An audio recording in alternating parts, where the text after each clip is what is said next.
Terasane. So first of all, I come with a surprise, which is me.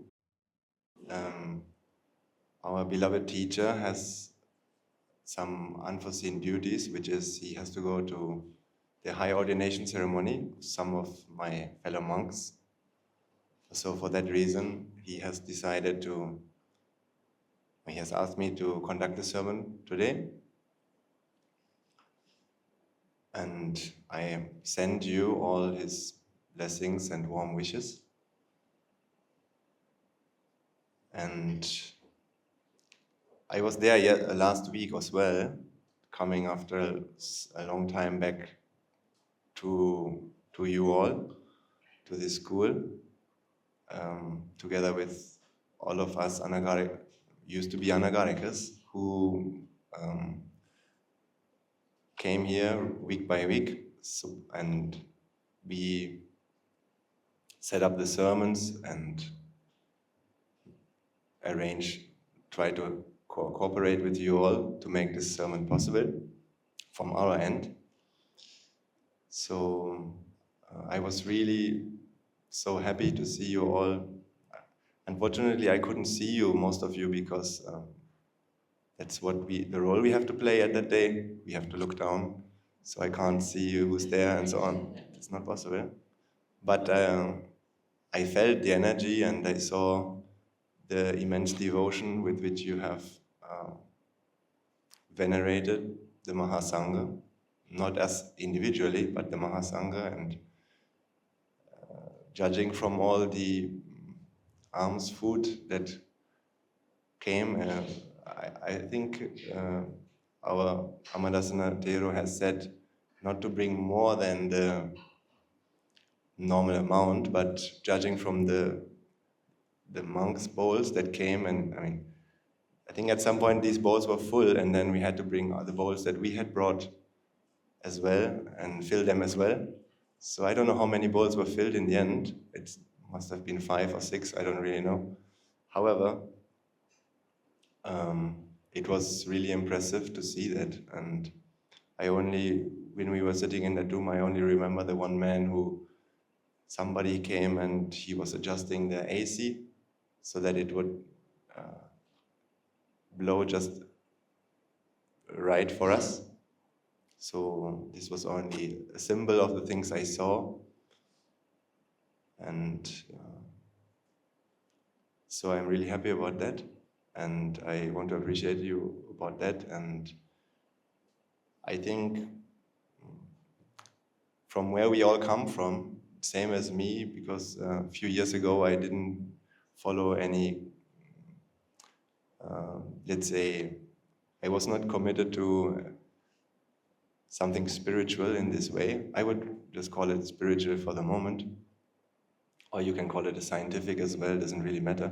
I wasn't like that. But now, just like for you and for me, I guess most of us, things have changed over the last 2 years mostly. It's a really strong signal because we all come from a background which is, we are living a good life. We don't have anything, most of us, we don't have major things to complain about. That's at least the way I felt before I came across the Dhamma. I had a good life, but normally we tend to think, and I used to think as well, when I was in Germany and we saw the people who, I always had this feeling to be religious, that's for someone who has so many problems. So I don't have problems, so I don't need that.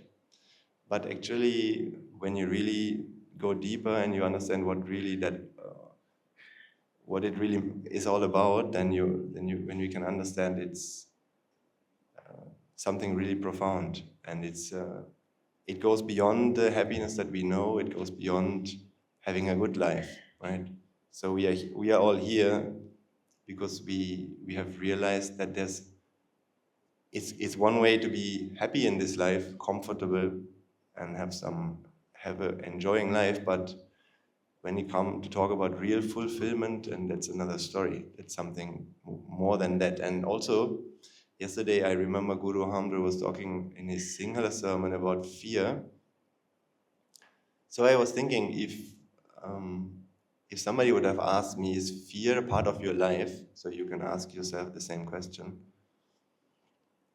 Mostly I always thought in my life it's not a big deal. It's not really much there, right? But when you really go into it and you see your life, the little situations that you have to face, and Guru Hamdra was listing a lot of these situations, right? Just like this situation right now, talking in front of people, maybe in school, maybe different situations. It could be fear of losing someone in our lives, fear of losing something, fear of the current life situation to change. Now I remember with all these wars and political things going on, I remember people in Germany when I was living there before I came to Sri Lanka.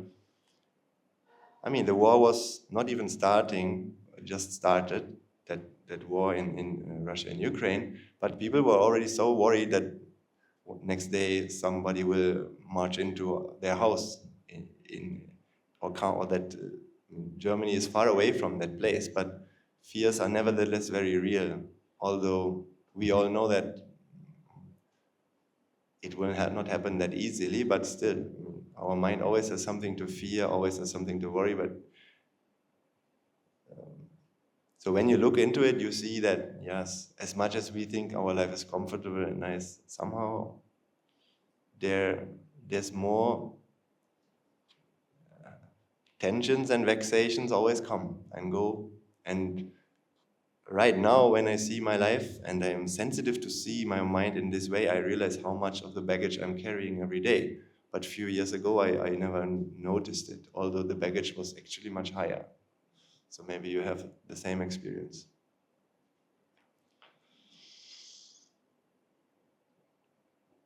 So anyways, I was really happy to see the sheer devotion and motivation and care with which you committed all the merits. And after the sermon also, when we had the almsgiving, I saw many of you coming in and offering something to the sasana, and it was also very impressive. And I remember the Bhukta Anumodana that Amadasana Thero has done as well. Not to say the sermon by Guru Hamdra, that is it speaks for the specialness of the occasion that he came here from the monastery when always he talks about, or Amadasana Thero also talks about, leaving the monastery is not something we do because we like to do that. So, however, but I remember the Bhukta Anumodana, that means the little sermon that he gave as well at the end, Amadasana Thero. So, in this I, just as much as he had talked about the value of having Guru Hamdra around us, I felt that just all of this happening right now, this community building up and the teachers that we have, both of them, for me, I feel both of them are my teachers. I am listening to their sermons and I'm asking them for help, or they're the leaders of our monastery. Guru Hamdra is the spiritual leader and Amadasana Thero is the both spiritual but also in terms of personal, running all the programs that we have and all the organizations, all these things. He's working incredibly hard day in and day out to run the monastery and all these programs that we have nowadays. I mean, we have the Noble Hearts program, and then there's individual leaders for all of these things as well. So we have a Noble Hearts program, Little Britain program is also there, which some of you, or which this community, you all are going to support in the future. So we have the noble hearts and Sila Shravika, Sila Shravaka and Anagarika, so many programs, so many people, so many different backgrounds, ages, sometimes children, sometimes older people, senior, sometimes and different commitments to Nibbana. So all these people, and then when there are people, you always need to help them because they have problems, they have conflicts. So he is the one who has to seize all the fires if fires happen. I'm not saying that we are fighting in a monastery. I have never seen any fights. I've never seen any conflicts the way you see it in the world. You know, when you go on the street, somebody cutting a corner or somebody's not attentive. Sometimes immediately somebody's blaming another. So the voice gets higher and words start to fly. These things I have never seen. Even if they would happen, that would not be a big deal. It can happen. We are not arahants because we're just aspiring to be. We come from all kinds of backgrounds to the monastery, and the monastery is not so much a place of arahants, but much more a place of healing, which means it's more like a hospital. So you only go to a hospital when you're sick. Otherwise, no point to go. That's why my teachers always say, if you're an arahant, then you don't need to be here. Please, we will send you out. You can go to Australia or somewhere and preach to people because you don't need this environment anymore. You have internalized this environment so much so that you can, that you don't need the protection, you don't need to have the teachers and things like that. So, but of course, it's not the case for us, although we are aspiring to be there day by day.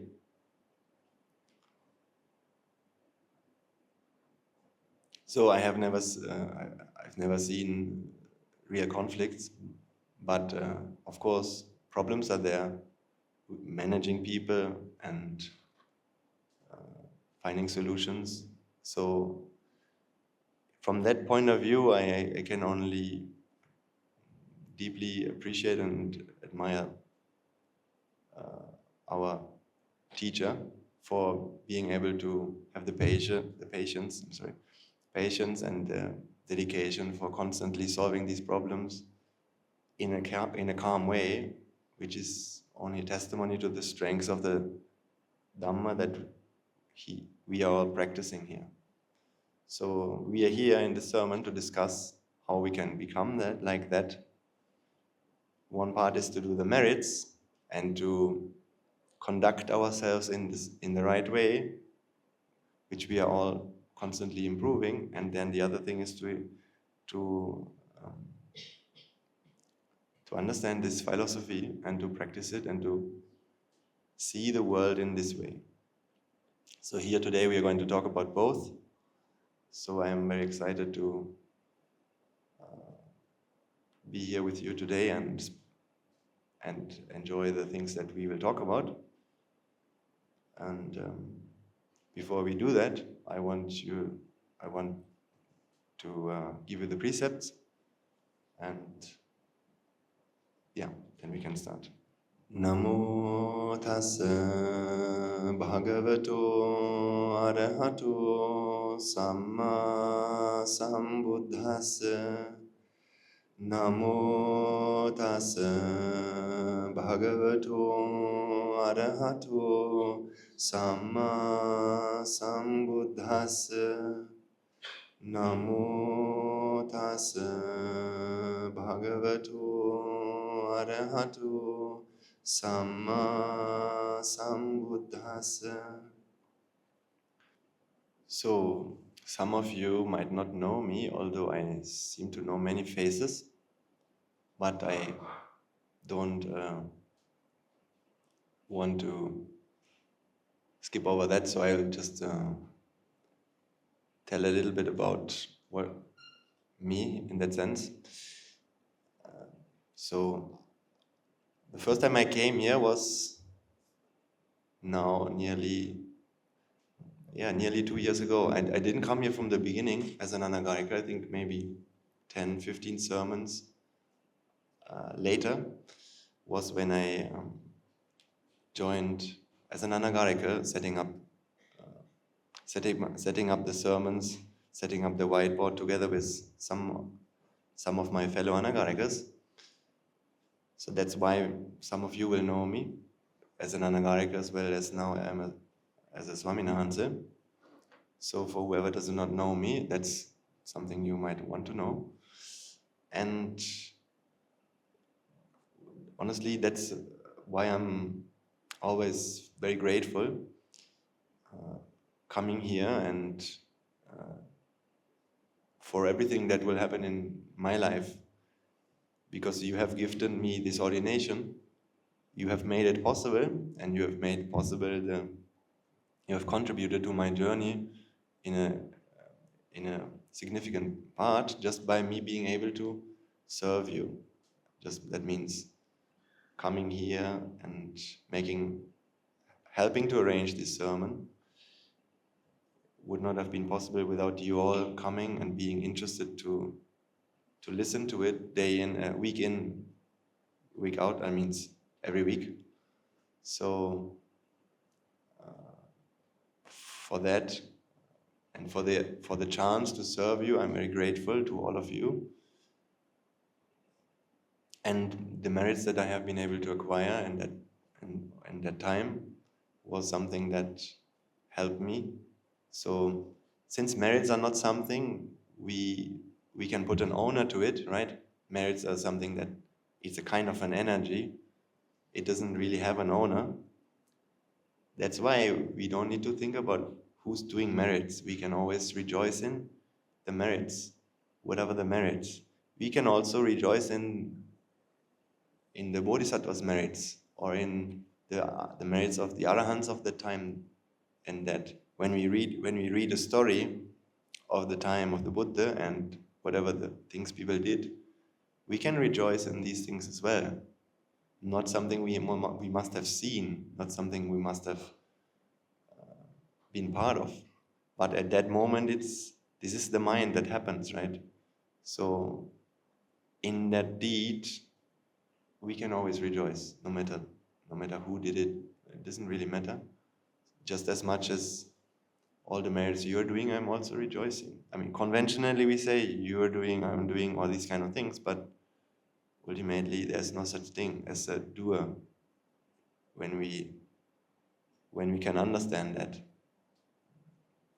There's a stanza that I have heard yesterday. Unfortunately, I'm not able to recite it, but in English it was something like, there's no doer of karma and there's no receiver of vipaka. It's just a process.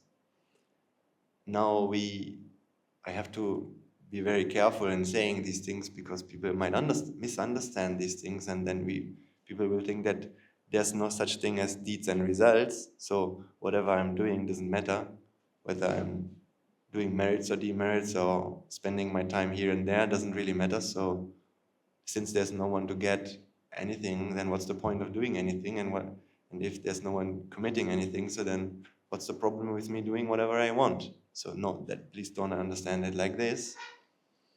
Karma is real and vipaka is also real, but the main point is there's no entities, no owners to anything. It's a process. This is the process of nature. Karma and vipaka is the process of nature. There's no owner to karma and no vipaka in the three-dimensional sense. So that is the hidden dimension that we want to uncover in these talks, which means understanding what it means anicca. But from a two-dimensional point of view, it appears to us that they are owners and that they are people and that they are entities, right? So we are not denying that two-dimensional level, so that means we always try to be as good as we can be. That means basically to be like you. When I see you today and last week. That's always a very safe thing to do. I mean, I have seen on my journey finding, let's say, looking for the right place, looking for the Dhamma, I have seen many people, many paths, or people trying out various ways, sometimes in the name of Dhamma, and it is really not easy to know what is the right path or what should be the right thing, but sometimes in the name of finding the truth, our ego, it's always the problem is ultimately our ego and our lack of merits. Sometimes it can, if somebody can feed our ego, then sometimes we will follow the wrong path because it feels nice if somebody feeds our ego. I mean, if there's a businessman and he wants to make money, then what should we do? What should he do? First you need to please people. You need to appeal to them, and then when it feels nice, then people follow. So that's always how it works. And it's not something I want to complain about or anything like that. Mostly it's not done out of bad intentions. Sometimes it's just done out of ignorance, which means absence of knowledge of something better. So as far as I think this is the right thing, I'll do it. But if I would know that it is actually not the right thing, I wouldn't do it. So then we can't really blame anyone, right? There's no one really evil in this world who has really bad intentions to hurt anyone else, other than a helpless mind which doesn't see any other solution and which really believes that the problem is something that comes from there and I need to do it like that. I don't know any other way, so we can't really blame anyone. So it is really a safe thing to do, to be as good as we can be. And this is the environment. This morning, in our theory discussion, one of the monks said,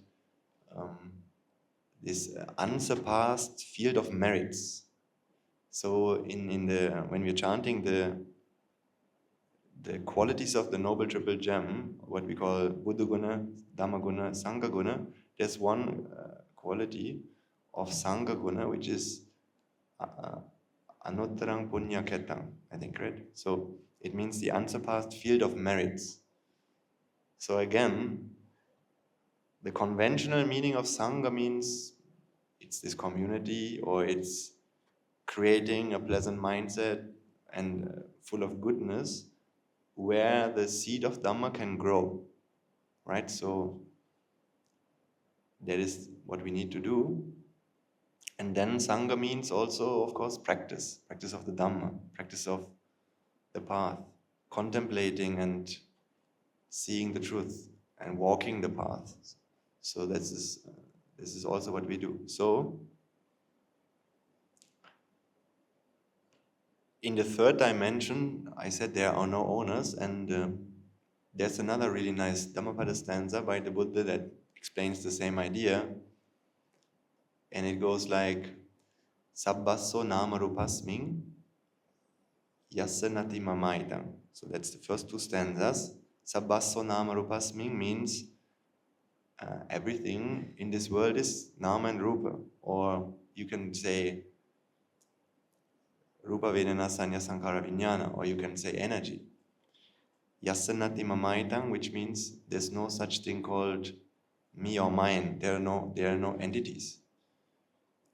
And then the end of the line is, the other two stanzas are asata jana sochita save bhikkhuti vujjati. So somebody who can see the world like this, he will not be in soka. Soka means in sorrow. He will not have any grief, he will not have any fear. He will be happy, peaceful, calm, relaxed, tranquil, or simply content. No worries. And that's what we call bhikkhu. So that's not to talk about the robe, it's also a mindset. It doesn't really matter whether this side or that side of the fence, right? Whether as a monastic person or as a lay person. So that is where we want to get to. Before I talk about the Dhamma, I just wanted to give you I wanted to tell you a little bit about how I came to the monastery. I used to grow up in a Christian environment, so some of you might be also coming from Christian environment or Buddhist or anything else. But later on in my teenager years, I became very interested in science. So I studied, for my university degree, I studied physics and mathematics, and I was really deeply fascinated by science. And I think I spent every minute I had on it at that time. I couldn't think of anything else. I was so sure that I was going to end up as a researcher or a scientist one way or another.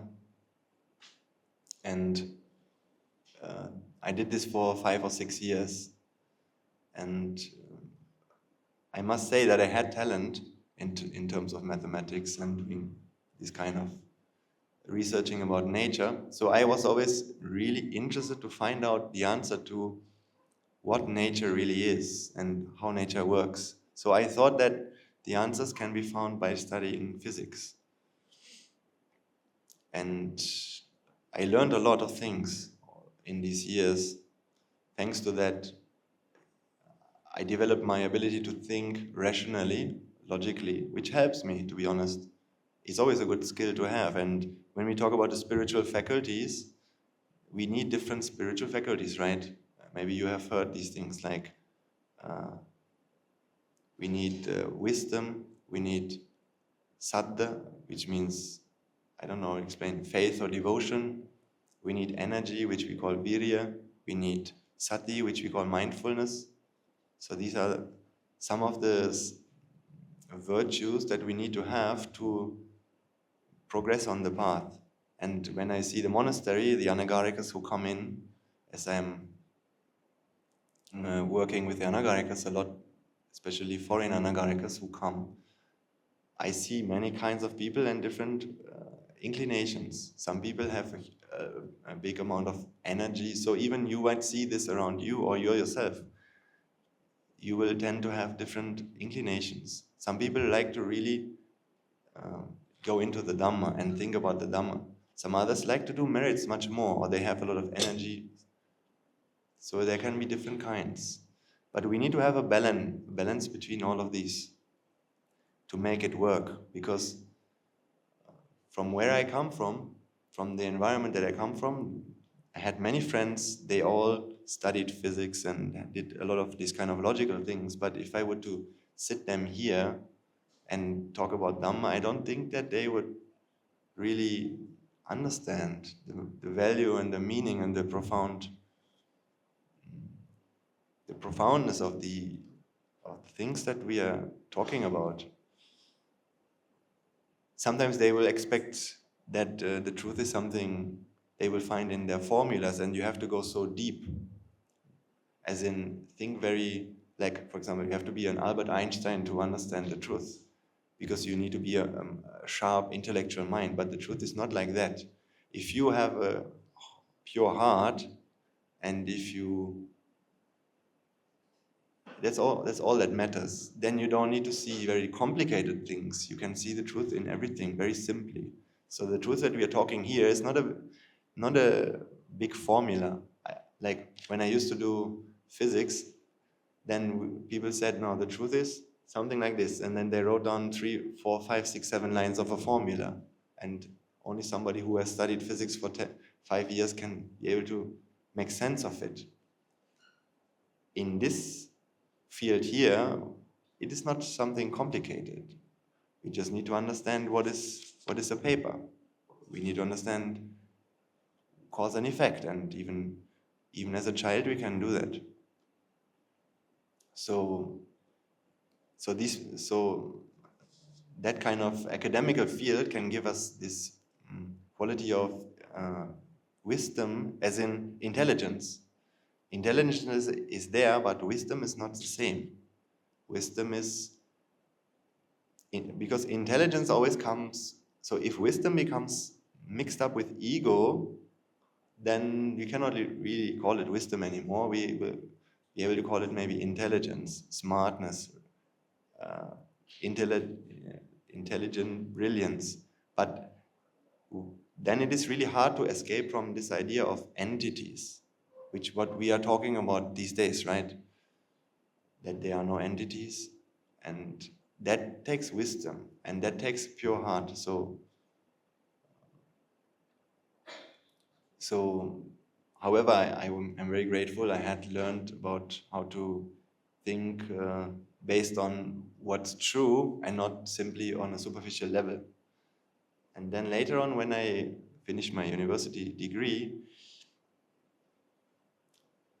I didn't plan to become a Buddhist even at that time or anything like that, or to look for the Dhamma. Actually, I just wanted to have an adventure. So what I was doing is I was traveling around the world for just about a few years. And it was only in that time, actually, just for having an adventure. Like, these days, at least in my country and the people that I associated, coming from an upper middle class background, they like to not so much collect material things, or it's all about collecting memories, actually. So we can build up our lives in various ways. Maybe my parents' generation, we have to say that this was the first generation that was, so my grandparents' generation had been born in the war or just after the war, Second World War. They were born with nothing. There was nothing. Everything was destroyed. And my grandmother still remembered the times when the only thing you had on the table was bread and butter. And the butter was special. That's why until the end of her times, until she died just a few years ago, she would appreciate butter so much. Because as a child, she didn't have that. And then she always used to say, oh, the good butter, the precious butter. But for me, as somebody growing up in a life where I had always butter and 5 other things to do, 5 kinds of jams, strawberry jam and cheese and whatever, then I could not understand her. But she came from that life. So she worked incredibly hard to make it possible for my parents having a prosperous life. And then I think that's only my personal feeling, that generation, at least in Europe, in Germany and other countries, in Poland, it was more, the thing to do was more accumulating good wealth, means a nice house, maybe a good car, and security was very important. Security means you can plan things, you have insurances, and these were the things. But my generation, security was, I think, so when I traveled around the world, I was going through very dangerous situations. I was traveling across a desert. And that's not something, not necessarily so safe. It's risky. It's very hot. It was very hot. It was in the summer. So yes, I had enough water and there were cars going and passing, so I could always rely on someone. But if I showed this to my father at that time, he was saying, how crazy. How can the people of today do that? He was saying it in a joking way. He was not, but he had a point. Right? He said, you're putting yourself into a dangerous situation for no good reason at all. Why are you doing that?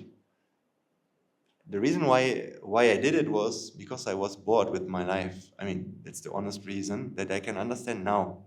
Because I had everything and I was living in a big city, going to work 8 to 5, and I really loved doing physics and understanding these things and doing calculations, always with pen and paper. I really loved it, but still there was some kind of a monotony in that activity, as I'm sure you will all have experienced sometimes in your life. When we are living in a city, doing the same job every day, it can happen, right? So the truth is I was bored with that and I wanted to be more excited. So then I went and did sometimes foolish things. Now I would also say that they were to some extent foolish, because I realize the value of my life now much more than before, because now that I have the Dhamma, I know that there's something I need to practice, and there's something I need to accomplish, and there's something that I can do for the people. I have a chance to help many people by sharing my understanding and making people aware about this option, which I didn't know that it existed. At that time, I just thought, so I'm having this life to enjoy it, and then one day it's going to be over, and until then, make the best out of it. So I didn't have any real idea about the fortune of having a human life like the way we have, and being born in the Buddhist time, where a Buddha exists on this planet. I mean, we could have been born as a human in many other places. I'm talking about other planets. But these humans can't come here to listen to the Buddha's teaching. As far as I know, maybe I'm wrong in this, but from what I know, in this 10,000 star systems, although the Devas and Brahmas from other stars can come here, the humans of that realm, of that planet, they can't come here, because if you're stuck in a material form like this, can you just go to another star just like that? You can't go there. But maybe as a spiritual being you can do, but not as a human in a material form like we. You can't do that. So in that way, that's just one of the ways to look at the rare opportunity. Maybe you remember the video we have seen, the 7 Wonders video, right? So there are many kinds of extreme coincidences of what it means to be born in this time and being born as a human, and then having a chance to attain unconditional happiness. So at that time I just wanted to have an adventure, so I went out into the world, traveled around, and I used to do that with my bicycle. So all the way from Germany to Asia, I traveled by bicycle. Took me 10 months or more. And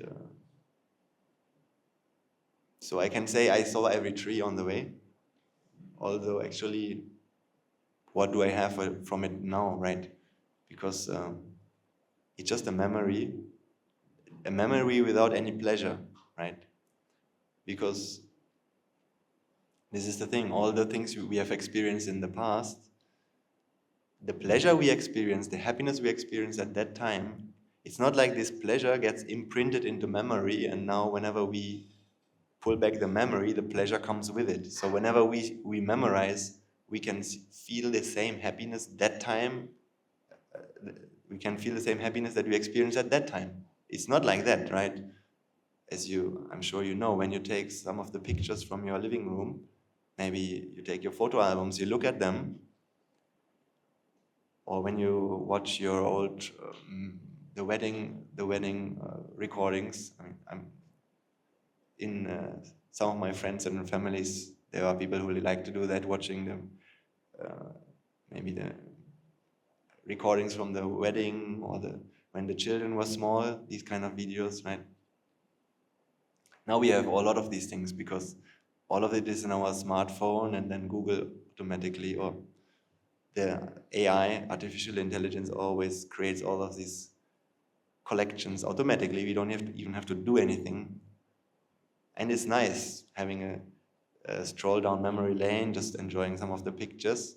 It's a nice boost every day a little bit, right? But what really happens is it's just a relief of vexation, right? If you haven't seen it for a day or for a week or for even, let's say, a few years, it brings you back down in this place and shows you something which our mind likes based on the views that it has, and it's a moment of happiness, a moment of pleasure. But can you look at that recording, that video? If you would look at this the whole day, let's say the whole day you play the recordings of the marriage, of the wedding, you will get really bored, right? So I always imagine people like famous people who won a lot. Maybe they won something in sports. Maybe they became world champion in some kind of Olympics. Maybe people won football or cricket world championships. Now, how will this person's life be when he is 70 years? We can imagine how it will be. He's getting up in the morning, and actually the only thing he sees is maybe a wardrobe, maybe a wall, maybe a window, maybe his bed. It's not like he's getting up as a world champion. These things have to be brought back, recreated all the time, right? So that's why somebody who has defined his identity about all these things, he always needs to have somebody he can talk about these things. So I remember when I came back from my world trip from Vietnam back to Germany, at the beginning, everyone I met had not seen me for a year. So everybody asked me, "Oh, how was your trip?"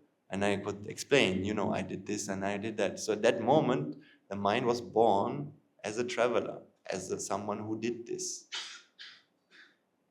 But then, so you meet everyone once and you tell your story to everyone once. Then after, everybody goes to work and you are still at home. So sometimes then you also should do something, right? Because the day has started.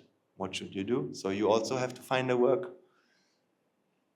And still, nothing in Germany has changed much. It's still the same country that before. People go to work, and people are grumpy sometimes, and people are looking forward to the next World Championship maybe, or the next Christmas. And if somebody crosses the street on a red light, somebody will complain, because that's a stereotype about Germans. They are always very rule obsessed. So it was true. It happened.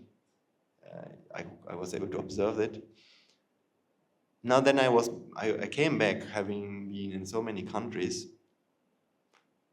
but my country has not changed. It's still the same country. The people still the same. And now I had to be back here, but I really enjoy to be there, in somewhere else. It's like you are flying on a cloud 7 and then you have to fall down. So that feeling you get. Ego does not like it. It's painful to the ego. Now I can say that's what happened, right? My ego wanted to be a traveler. My ego wanted to be a person who has something special, who has done something special, something that others haven't done. Which is, I have traveled around the world. That's actually why I did it. Because I have something to tell about me that others have not, right? This is always the reason why when we have our Facebook profile, all the things we write on there, we always write things which make us unique, right?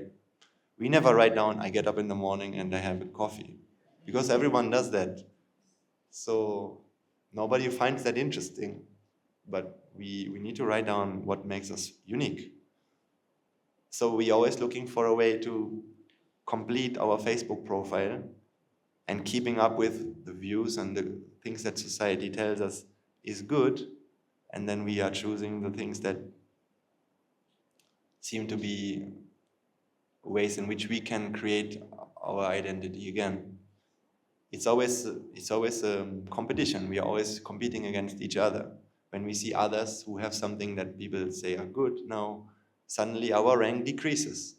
And we have to find back ways in which we can come back to the valuable state. Now, these are the things we can analyze, understanding the Dhamma and understanding what the ego is. So, in this example, when I came back from the trip, being in Germany was really hard because I enjoyed not being there and being in other places. So I talked with everyone and everybody listened to my story, but then everybody's going to work and nothing has changed. And I was still suffering because I had to be here. And nobody was. So then what our ego wants to do is, or what I felt like doing was, why is nobody interested in me? Why is nobody interested in this, what I have done? So the ego always wants to recreate its identity, right? So imagine I talked about, let's say, a famous football player who won a lot of world championships. Even when he's 80 years old, he will feel like recreating this identity. And he has to have somebody to listen to him, somebody who can tell him, somebody who he can talk about the past. Maybe it will only be the wife, so the wife has to endure every day talking about the past and the things have happened then. Or it must be the grandchildren, and then the grandchildren, they will be there only on Sundays, and then they will say, yes, great. And they will go, but for them it doesn't mean half of it than what it meant for that man. So it's always the unending quest to find pleasure, create the identity of who I think I am, being a football player, or being the traveler, or being a mother, being a father, being a family person, being whatever it is that the mind likes to, the identity it likes to be. So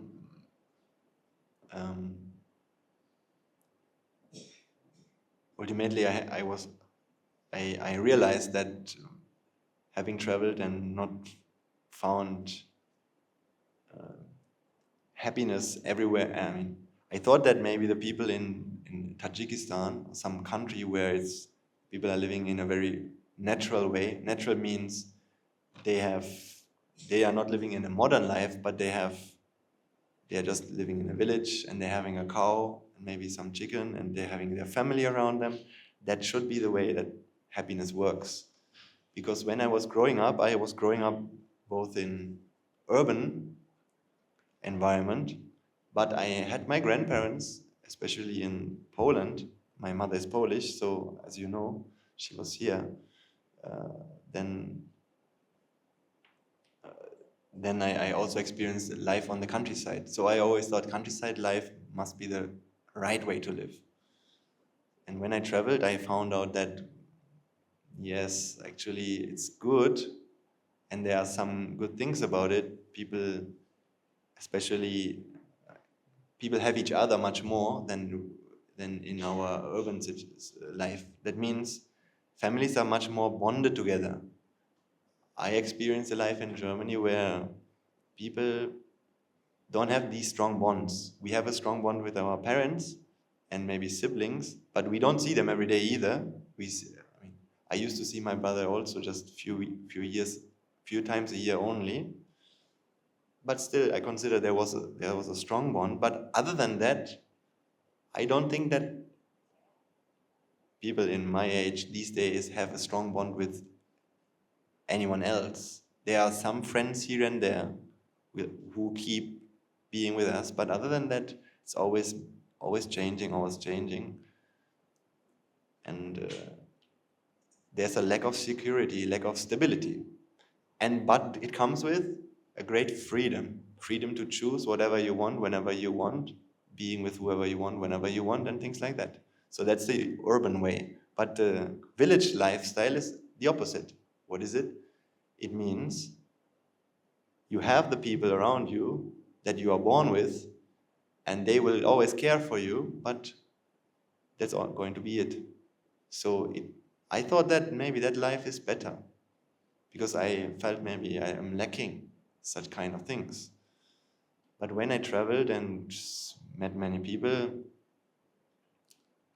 and now that we can understand, the mind always looks for differences, right? So when it looks for differences, and when you have the same thing for a long time, you always want something else. So the people I met in these countries, they always wanted to be where I am, right? It's natural. Whenever you spend too much time in one place, mind looks for something new, something different. when you don't know that about your mind, and when you don't recognize the problem correctly, you will always just follow these kind of feelings and do whatever your mind asks you to do. And then you just run from one thing to the other.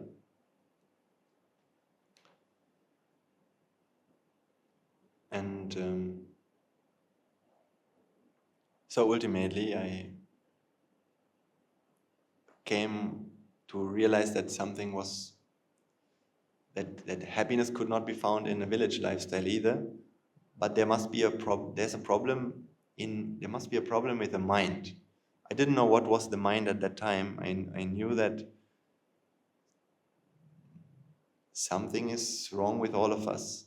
I don't know what it is, but it must be a problem here. If I can find happy people anywhere in the world, it means I find happy people, but not 100% happy. Because although people in the village have some kind of security and they have each other, still they're looking for something. Then when I came to China, after spending time in the mountains, I remember I come to the first big city. Maybe I will find similar things in here as well. I don't think that, but in China, my experience was I came, and having been camping for a few months before that, spending time in villages, and there was no internet connection and nothing. And I came to the first big city and I went into a supermarket. Then I was just looking for a toothbrush.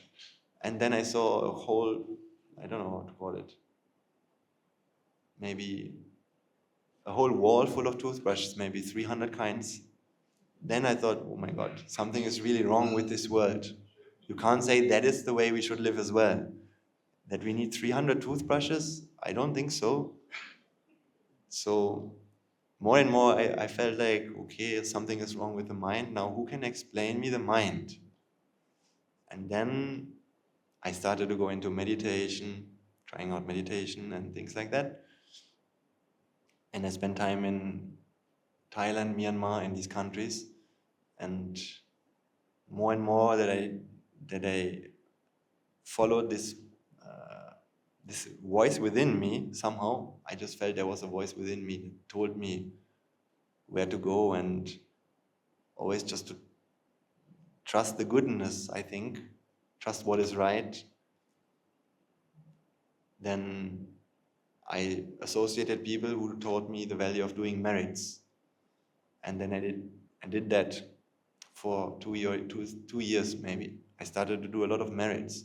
And I found, I didn't know that there's a life where, I didn't know about that you can do merits. I didn't know that most of my life. I didn't know the value of it. I didn't know that you can live at least a good mundane life by doing merits as well. That was not the way normally people lived. Yes, we do good, and some people work for, I don't know, some kind of climate change, to fight climate change, people do. For political reasons, people also engage, but this kind of just doing good deeds, that's what we call it, doing good deeds, I didn't see that before. And then I did that a lot, and it really helped me to come and find the YouTube channel that brought me to this monastery. So one thing I learned from my travel experiences was the following. Before I started, when I just finished my master degree, I went to my supervisor, or went to my basically the head of our program, and I told him I wanted to do this for a year. I wanted to go out and do something else for a year. And he was very concerned, and he told me, be aware of your CV. I'm not sure, do you know what is a CV? Yeah, right? CV.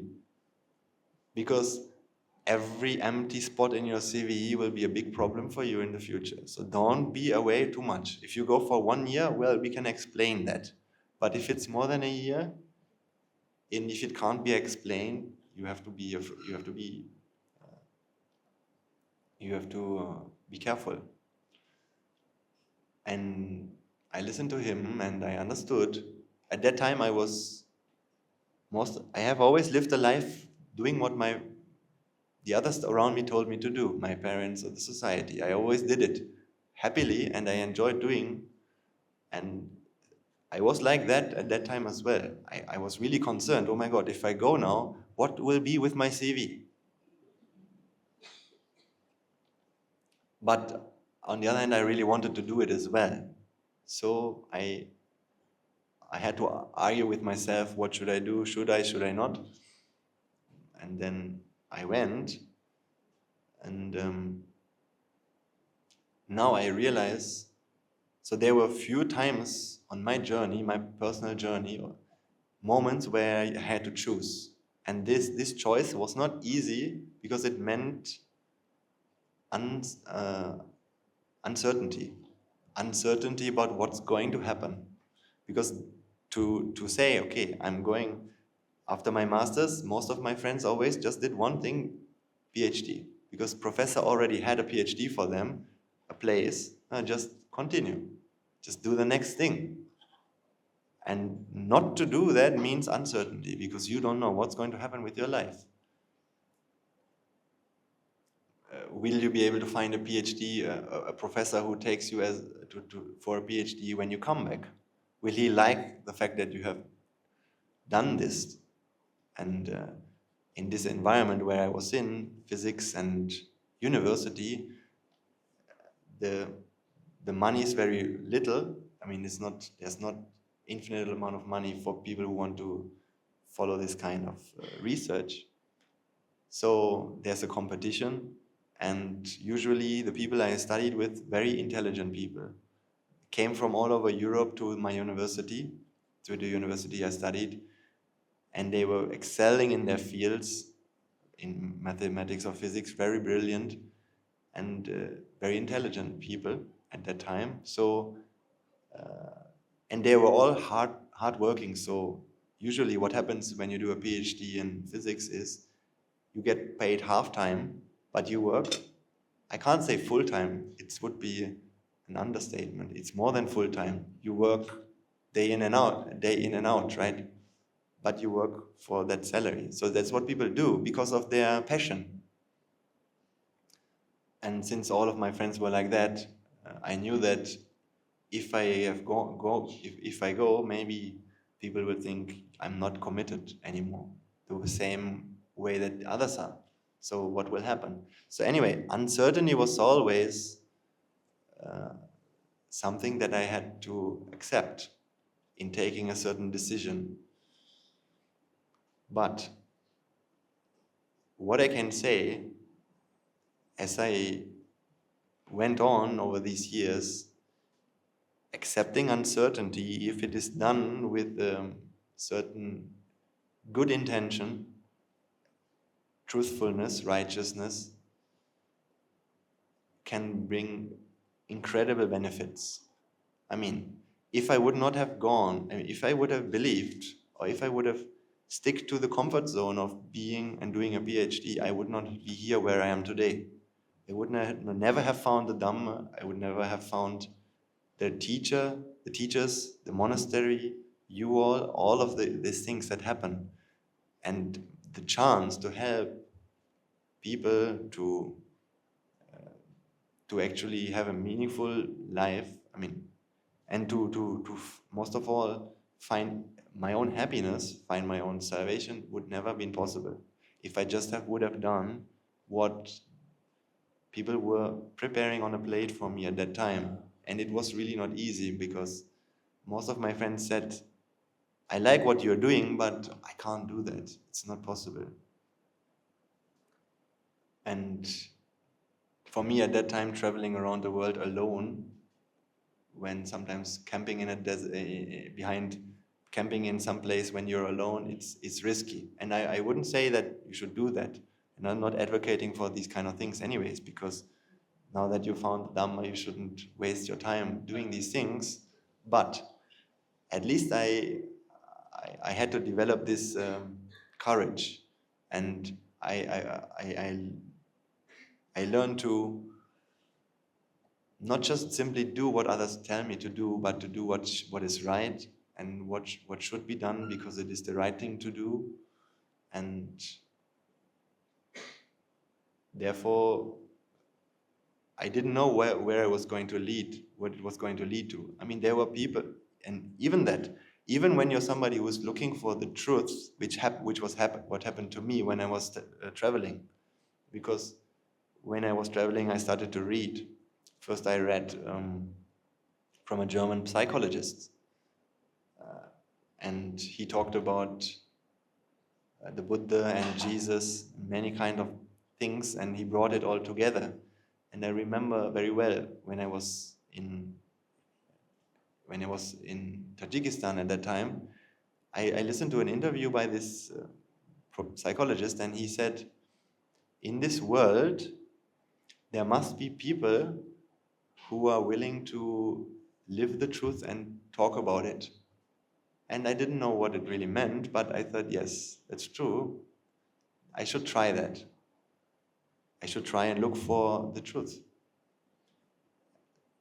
So my message is,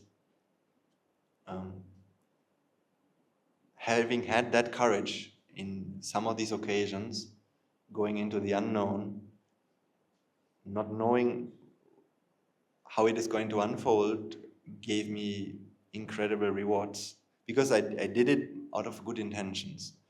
But yes, in a little bit I was lucky, because my merits were ripe to bring me to this monastery. Sometimes people are looking for the truth, but they don't find it. And sometimes they end up as people who just waste their life somewhere, and it fails. As a bodhisattva, it was like that as well. He always looked for the truth, but I don't think he can say that he succeeded most of the time. Ultimately, he succeeded only in the last time. But him doing all these things brought him closer step by step. However, I think for practicing this path, we need courage, and we need to have a certain amount of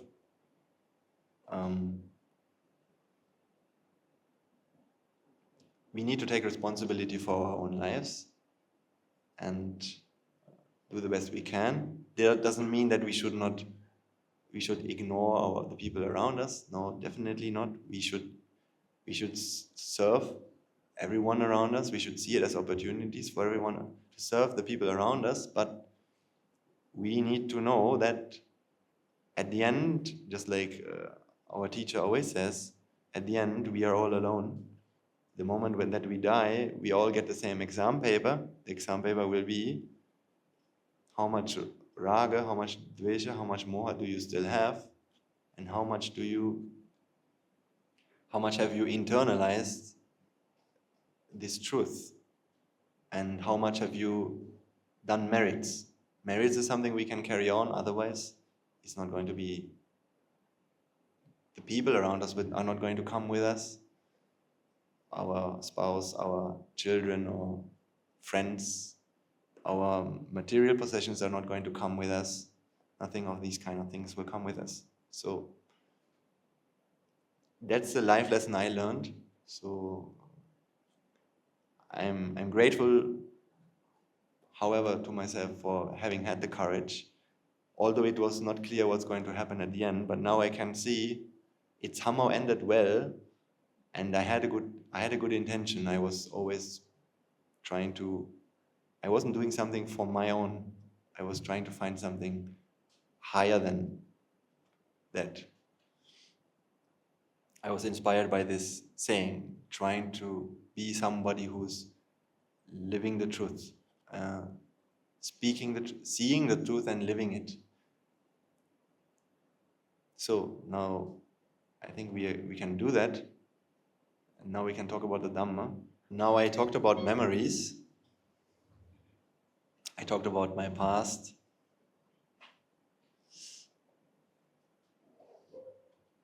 But actually, I don't have a past. We don't have a past. All that really exists, I can say, is a mind born out of causes, right? We always we can think about it like this: a mental object, an idea, comes in contact with the mind base, and the thought is born. Causes come together, and in effect manifests. That is who we really are.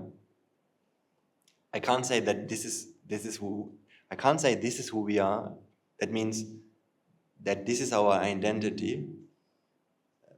I can't say we are a thought, because then we still think that this thought is an entity, at least. This thought is a unit. This thought is something which exists. Existing means it's something that's void of causes. Right? When we talk about anicca, what are we talking about? Principle of cause and effect. Principle of cause and effect means everything in this world is made out of causes, or nothing can be there just like that, just because, right? Causes have to constantly come together to manifest an effect. You can't just have something being there. It has to be maintained, or it's there because of causes. And when I say it's there because of causes, I'm not talking about that once upon a time causes created this, right? That's true. For something to be there, causes need to create. I mean, somehow the causes had to come together. Like, everybody can understand, this thing didn't drop out from the sky. It was constructed in a factory, right? So we all feel this whiteboard, actually, it was created. It was created in a factory, so it has an age. Don't you feel that this has an age? The age is maybe 5 years, whenever it was created in a factory. So yes, that's true, but I'm talking about more than that. If I really ask you how old is this, you should not be able to give me an answer at all. Because whatever you're seeing right now here is born just now. It's an effect of causes. Causes came together to create. Causes coming together create an effect, and this is what we perceive. So we can't put a time to such things. So I'll give you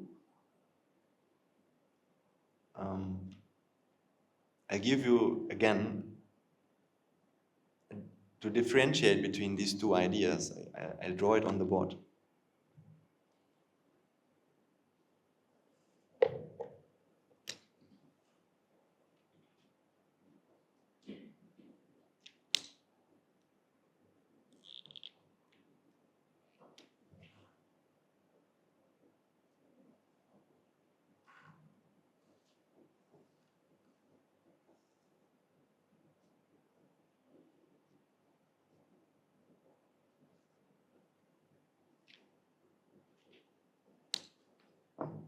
So what you can see here is, you can see that, good.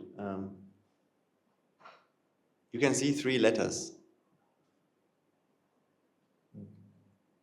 Now for us, they exist here. Now, in the conventional idea about cause and effect, the one that science teaches us, what happens is this. Imagine this is like a piece of paper that is somehow been attached to a rope. And this rope goes from left to right. And this is like a slice. And on that slice you have A, B, and C on that piece of paper. And now if I would attach another piece of paper here,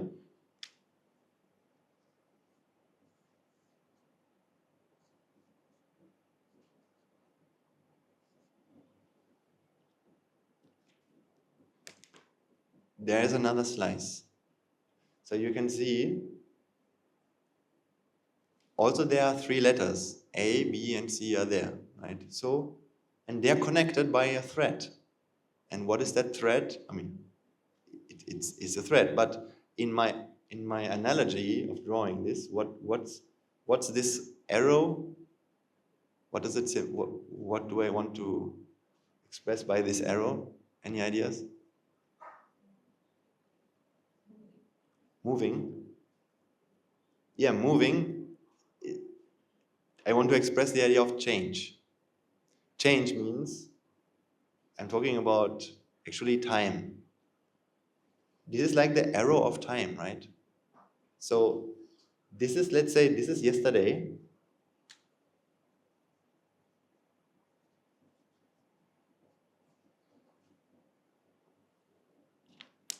And this is today. So what is yesterday? Yesterday, A, B, and C was like this. Today, A is like this, C is like this, and B is like this. So, don't you feel that something has changed? What happened? B moved from here to here. So B changed. So can't we compare this? We can compare this, right? We can talk about the change of B, the change of A, and the change of C. So we can say 2 things. A is still the same, C is still the same, and B is changed. So we can either say it changed or it stays the same. So we have a lot of moments connected by a thread called time. This is the conventional cause and effect.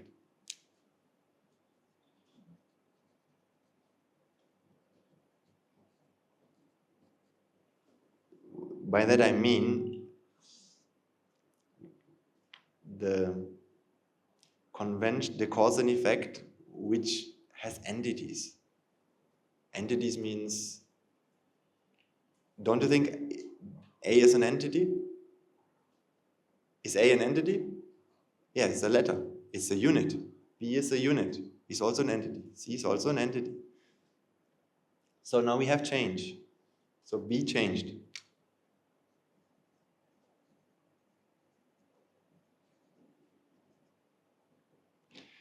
Now, I want to show you what actually anicca means, okay? For that, I will draw it like this. I will draw the same slice here, okay?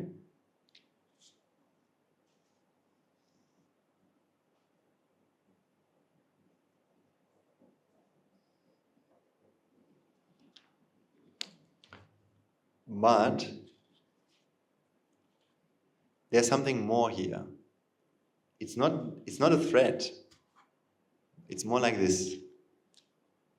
Imagine when you're going to the cinema, or actually just look at this. This is the screen. I was drawing the screen. Now you don't see ABC there. You see a monk, or you see some shapes, colors, and things like that. But what's there? There's a projector, right? Projector.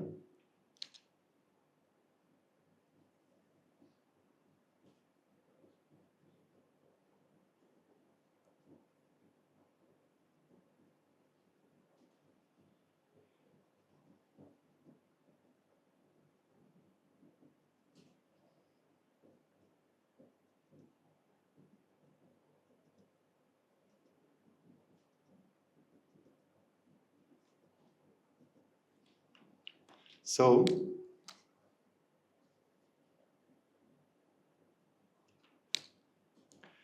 what I have drawn here Can you see this?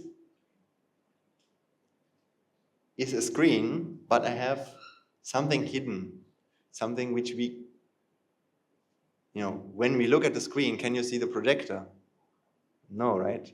But what we can do is we can infer the existence of the projector with wisdom. Okay? Same like that. It's like you need to know this is a projection of something, which is causes.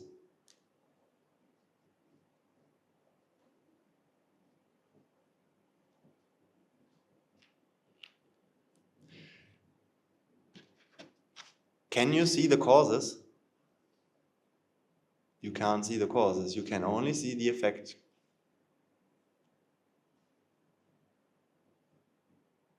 But you can understand that it is made by causes, or that causes created. So you need to understand this is a process. So constantly causes are, you can say, flowing. This idea here is essentially the idea of a process.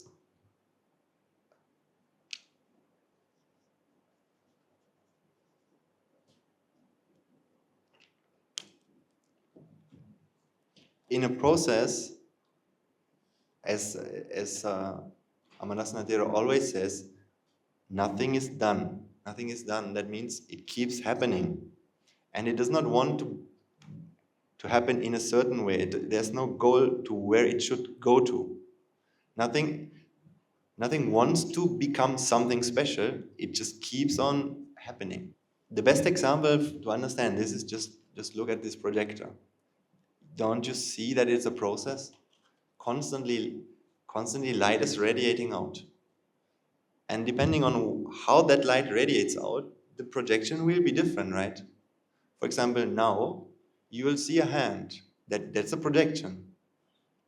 Now if I put down my hand,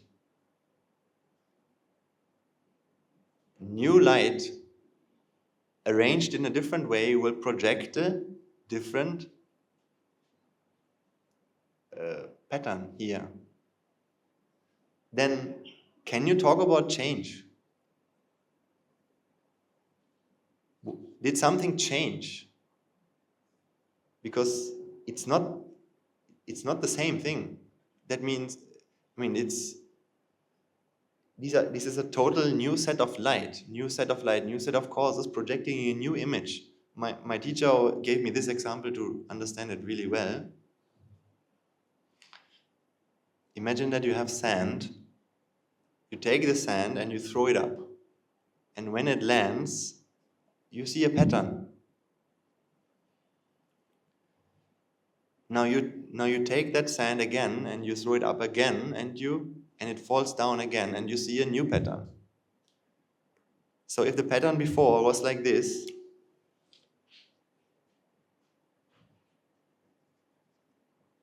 so when I threw up the sand for the first time, this was the pattern that formed.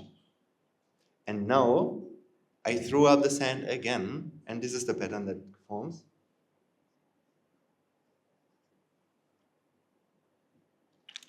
Can I say that B and C switch positions? No. Because this is not the B that was there, this is not the C that was there.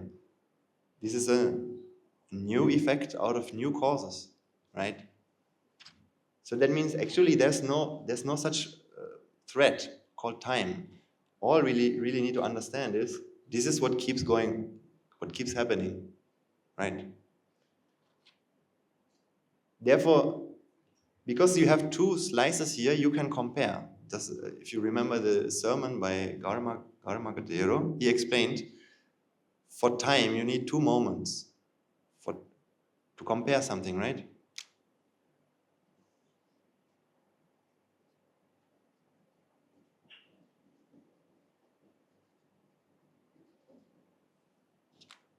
Here we can compare because we have 2 slices, so we can, and this is the A that was there, this is the B which is there, so we can say B changed. But when we have only one screen, what do you compare? It is always the way it is. It is always the way that the causes come together. So this example of the sand is something you need to take with wisdom. That means you can understand this idea just from the projector. I raise my hand and this is the effect of all the causes. The light, the way that the light falls on the screen itself. Of course, this is also a cause, right? This is a cause for that effect. If this cause change, that means I put my hand down, the effect will be a different one. Because now a different causes come together to form a different effect. So that's how you can understand this.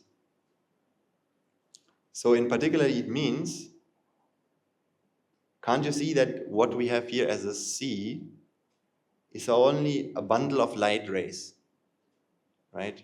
Just as much as if you look at the figure of the monk in there, there are a lot of individual light rays, and the collection of that we call the figure of a monk. It's not one light ray projecting all of this. So that means actually there's no sea here. What is the sea in reality?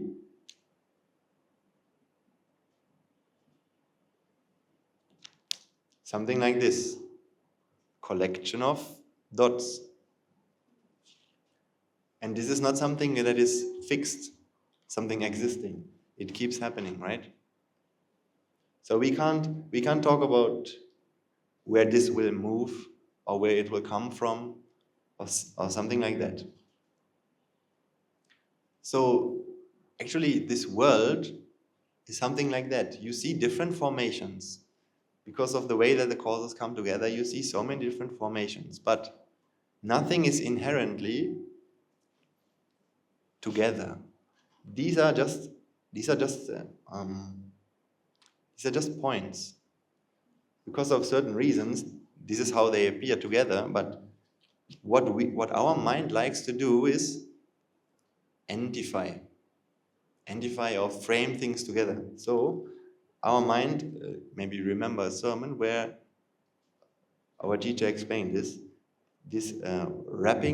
wrapper, the mental wrapper. So for example,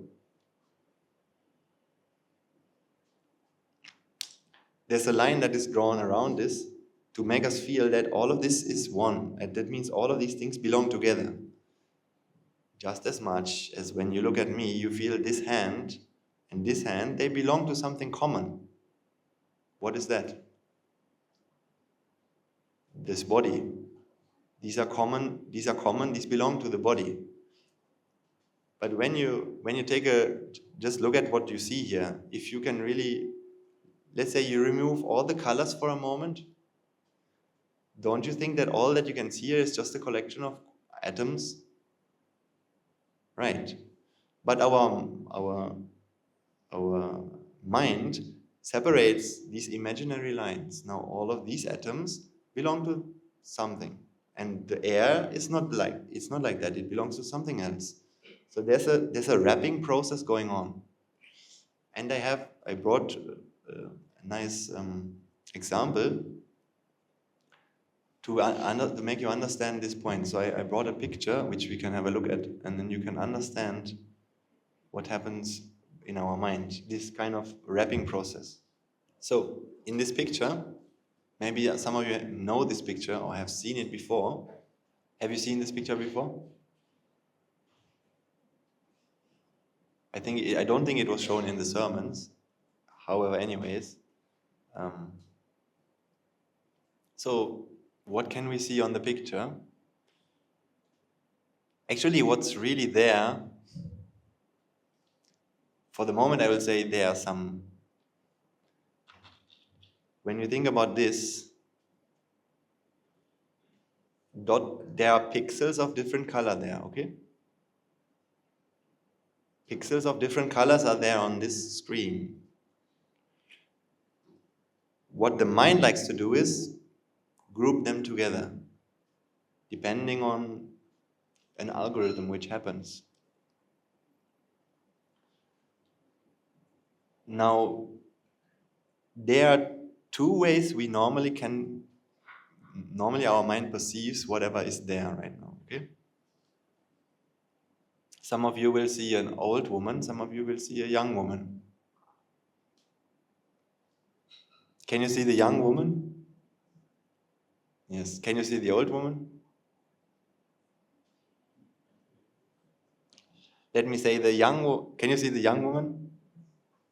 So the ear of the young woman is the eye of the old woman.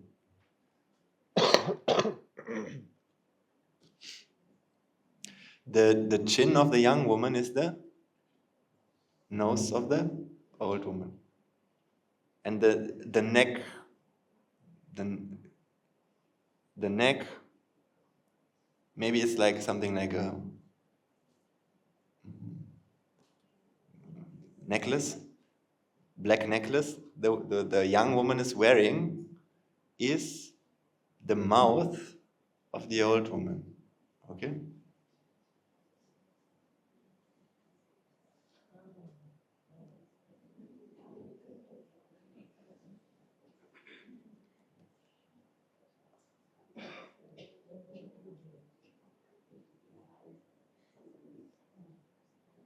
Then, of course, the old woman has a very ugly nose. Conventionally, we say an ugly nose, a very uneven nose.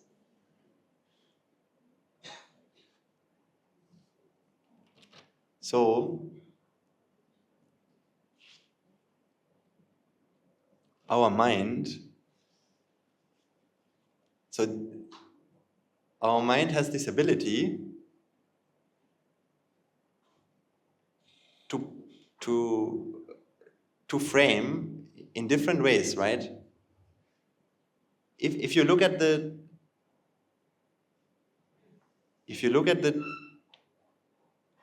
chin of the young woman, and I ask you, what does this? Actually, it's just a white pixel, right? It's just a white pixel, which I will say, is part of the young woman's chin. This pixel, what does it belong to? What are the other pixels that it belongs to? What's your answer?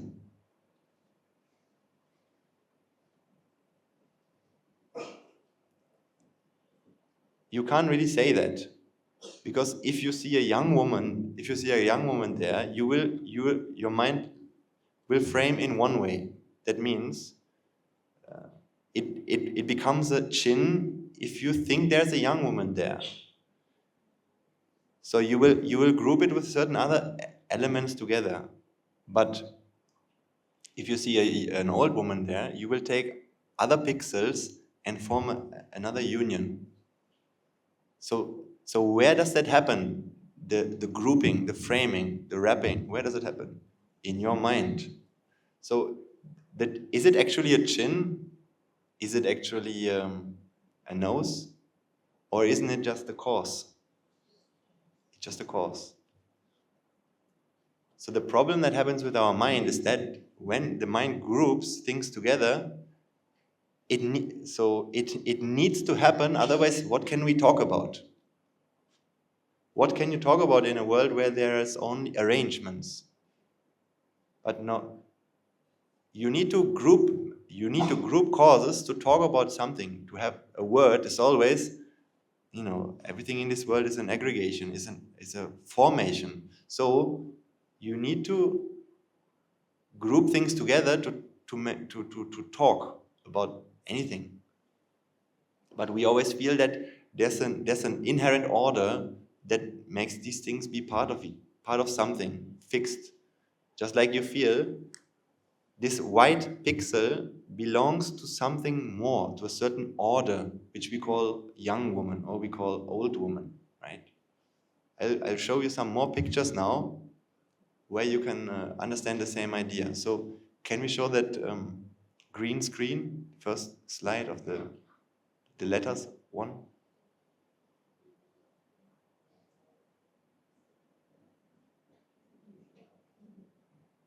So now what do you see on this screen? Letters, right?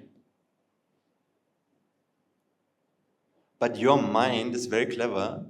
It has this ability to go back into the memory bank, and it has a collection of patterns. And it uses these patterns to frame whatever that you see in front of you. So you feel there are entities on that screen, right? As an example, you feel, if I ask you the G, does it have family members?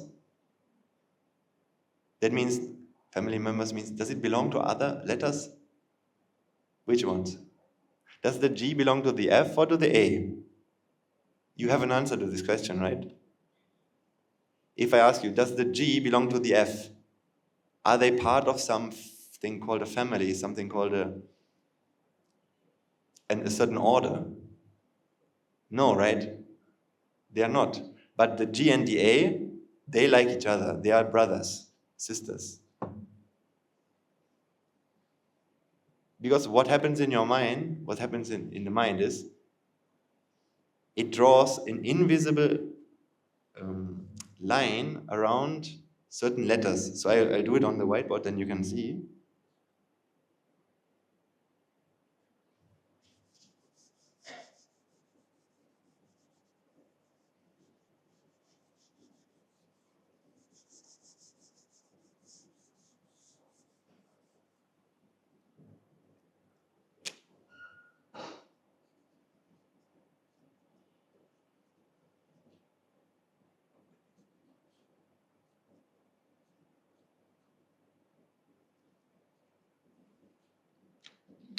So this is, in essence, this is what the same thing that you can see that you have just seen on the screen. What happened in the mind was this.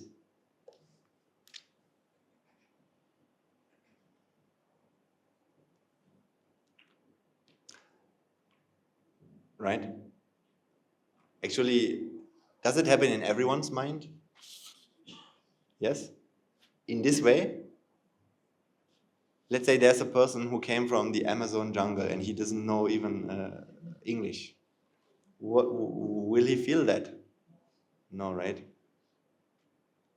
He will, because everybody who knows English will know what is a gateway. So that will be something that he can feel here. But some of you might know German, then they will see something more in here, which is this. Because what is that? In German, I means, in German you pronounce it as I, it means egg. It's an egg. You know, an egg you can have for breakfast. If you know French, you will see something more. What you will see is this.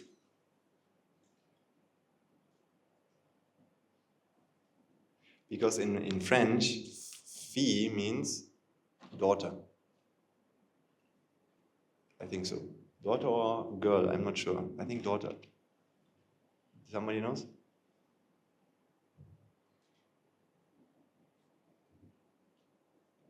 Anyway, that's not the point. But, so you can see, based on the patterns that the mind has, based on the pattern it knows, now it projects a pattern here. And it feels that whatever the causes which are here, this is how they belong to each other. This is the order which exists in here. So doesn't your mind tell you that a word exists in here? The G and the A and the T and the E and the W and the A and the Y, they all belong together. That's what the mind tells you. But did you feel that E and I belongs together? Unless you are German, not German, actually doesn't have anything to do with that. Let's say you know German, and if that pattern exists in your mind, you might have felt that. E and I form a union. If I would ask the E, does it know that? If I ask the E, which letter is your friend? Which one is more your friend and which one is less your friend? What will E say? I don't know. Doesn't matter to me. Actually, the E is not even there's not even an E there, right? Because what is really there is just this.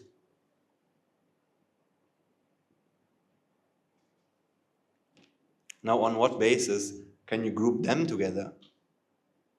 Because even to recognize this as an E, you need to know that you need to have learned in school that this is a letter. Maybe in another society, maybe in another culture, no such thing, they don't know that this is a letter. So in that sense, it's also something that actually doesn't really exist here. Even the E is not here. It's also something your mind creates. This feeling that this is a unit. These causes, which are just dots, now belong and form a union. Because ultimately, nothing here, like, this is the point you need to understand. Does the G really feel that it is part of something like a union? Does the G and the A feel like they are brothers? That means they belong together. No, they don't know that. Ultimately, it's just like this. Some causes project a certain pattern. When the causes change, when these causes change, you will see a totally different pattern. So can we show that second picture? So first show, if you can show first the first one, again to remind. So now the causes, showing causes which are just like, you can say, the pixels, the light rays, showing these kind of arrangements, these kind of patterns. Now a new set of causes produce another kind of arrangement. Can we show the next one? Then I will show it to you on the whiteboard.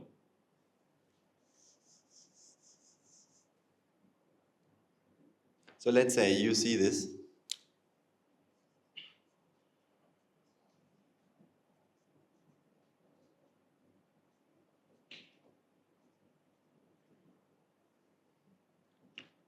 And for you, in your mind, you feel that three things exist out here, or at least one thing exists out here. What exists in your mind is this. The gateway. The word gateway exists.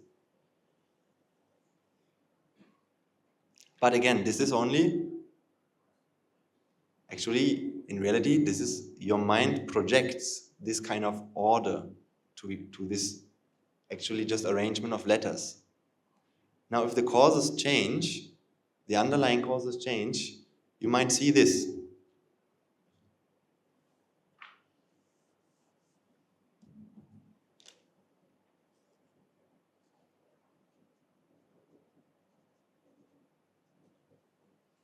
Suddenly you see the G walking away from here to there. So what happened? The gateway was beheaded, right?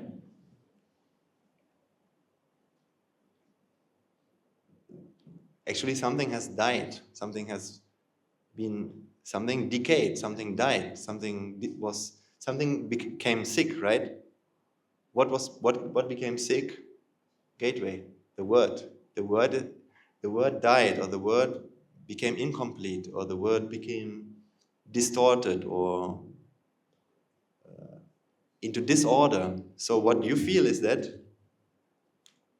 the G which was there before,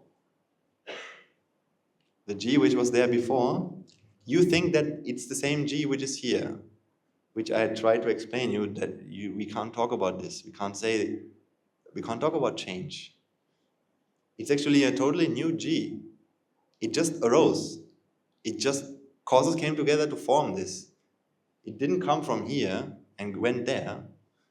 No such thing happened. But in the mind, in our mind, we feel there's an order which became disorder.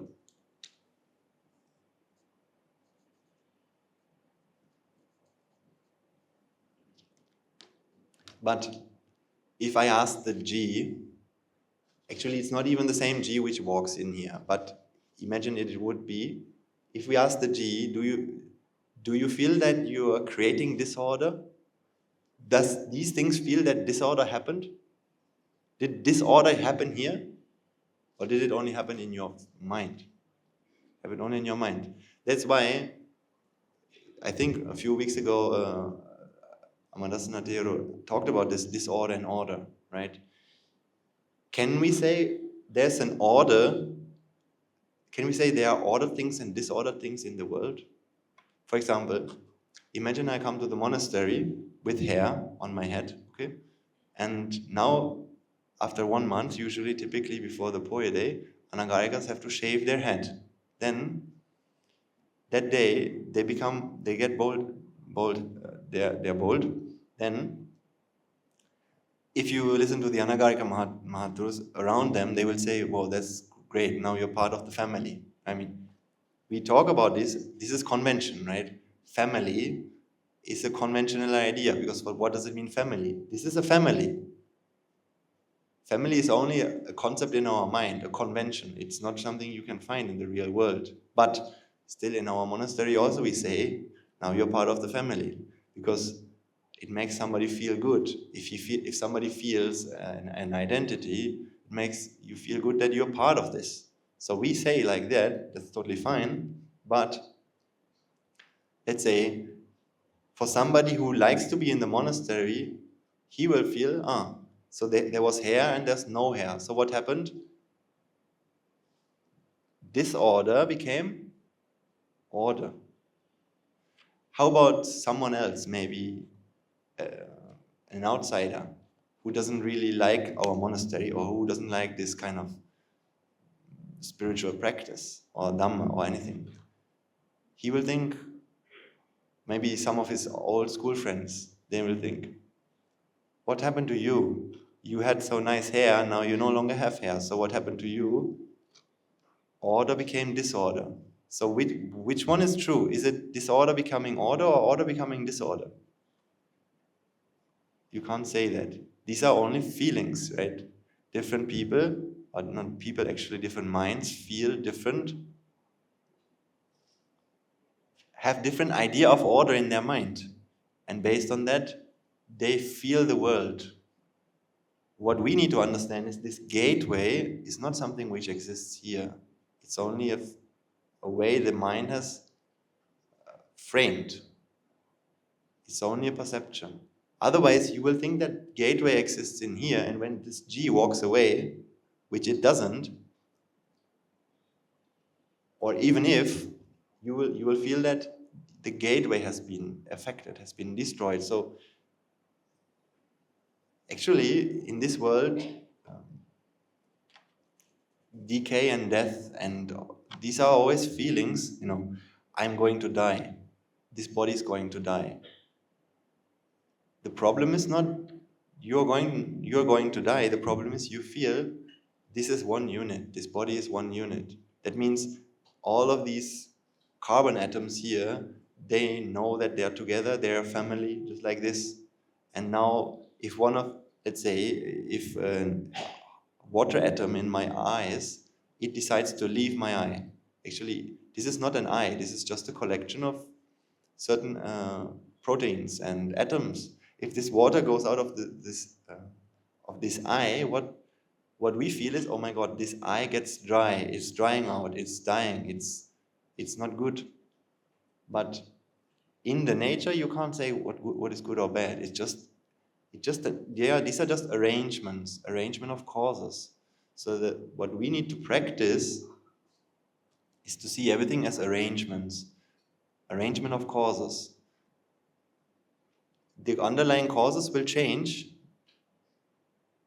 and project different patterns, but all of them are equally perfect.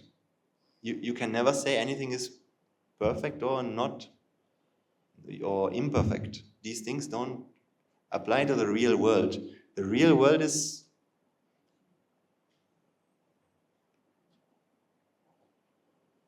I have to say perfect. It's actually perfect. Whatever it is always perfect the way it is. But this idea of imperfect, let's say, you write an exam. Now, conventionally, when you write A, you say it's perfect, and when it's C, it's not perfect, or when it's D, it's not perfect, because of a certain order that you have in your mind. But ultimately, it's only an arrangement. Whatever it is always perfect. our mind projects this pattern, and then it feels strangeness. For example, when a Chinese person comes to Germany, people feel that's not fitting here. So if a Chinese person comes to Germany, people feel that's not fitting here because of the way that their frames have been attacked. Let's say, I'm writing this word.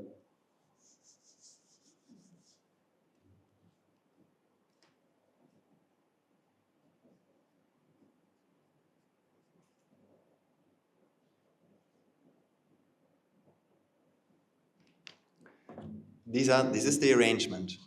Can you see this as an arrangement? H, A, B, B, Y, and D.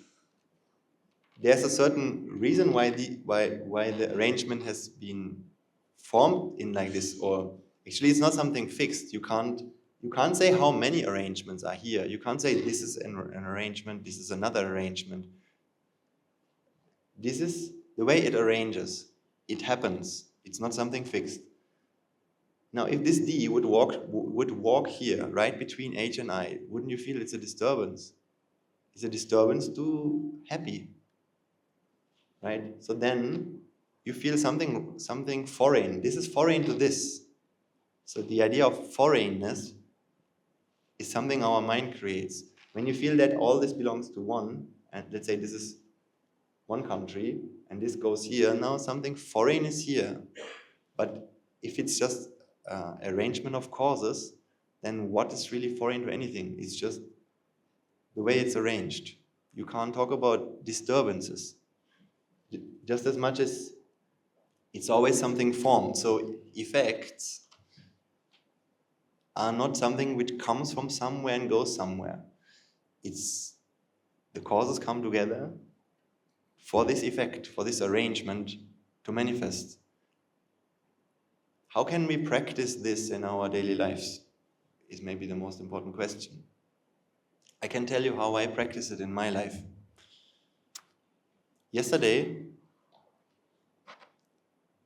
there was a situation when we were waiting for something and another monk was talking to me.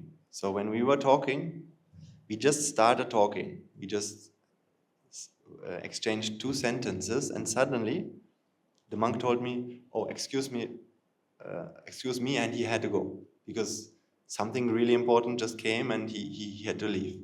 But what's the feeling that we have in this moment when you just want to talk with someone, but immediately he leaves you, he's going somewhere, he's doing something else? We feel betrayed, or we feel, hey, stop, wait. I just started to talk to you. Why are you leaving me now? So we were talking and he had to go. Then I noticed there was a feeling of, can't say it's being upset because that's something strong, but some moment of vexation, right? You can feel that. Because the moment you feel that you are there and you're talking to this monk, you feel that the monk is actually something which exists in the outside world. So that means this color, just like maybe now you feel this monk here, he's here, right? Why? Because the color that you feel, don't you perceive color now? So where is that color? It's in the outside world. But truly, this color is an effect. If it is an effect, does it come from the outside world and come to you? Does it travel across somewhere? No, it's something formed, just born, just formed in your mind, right? That's why the other day, Guru Hamdu asked the question to the audience, how many Guru Hamdus are there right now? So how many meditators, how many monks are there right now in this room? The monk who's here, let's talk about the outside world. Is there a monk? No. there's energy is there, but the color is not something you can find here. Sounds, the sound you're hearing doesn't come from here. It's just some energy is formed in different patterns. Okay, but it's a process. So, but in each of your mind, you have a monk. So actually, the amount of people in this room, each of them have their own monk. That means how many monks are here? Well, maybe 100 or more. So the monk, because color is a formation, color is an effect. If color is an effect, means it's not something, an entity which moves from one place to another. It's formed just now in your mind. And it's not something you can create. It keeps happening. If the causes align, the color will manifest. If the causes change, the color will not manifest. Just like when you look at the screen. Let's say now you see on the screen green color, right? Now, where's the green color? Is it here? Here. Is the green color here but you can't see it? Or is it that now the causes come together differently, or the arrangement is different and the effect is different? Right? So where did the green color go? It's a wrong question. Now where did it come from? Did it come from below the table? No. Now the arrangement, now the causes come together for green to manifest. Actually not manifest here in your mind, right? But in our mind, we always feel green color is on this duster. So when I put the duster here, you feel the green color is still here, but it's not visible.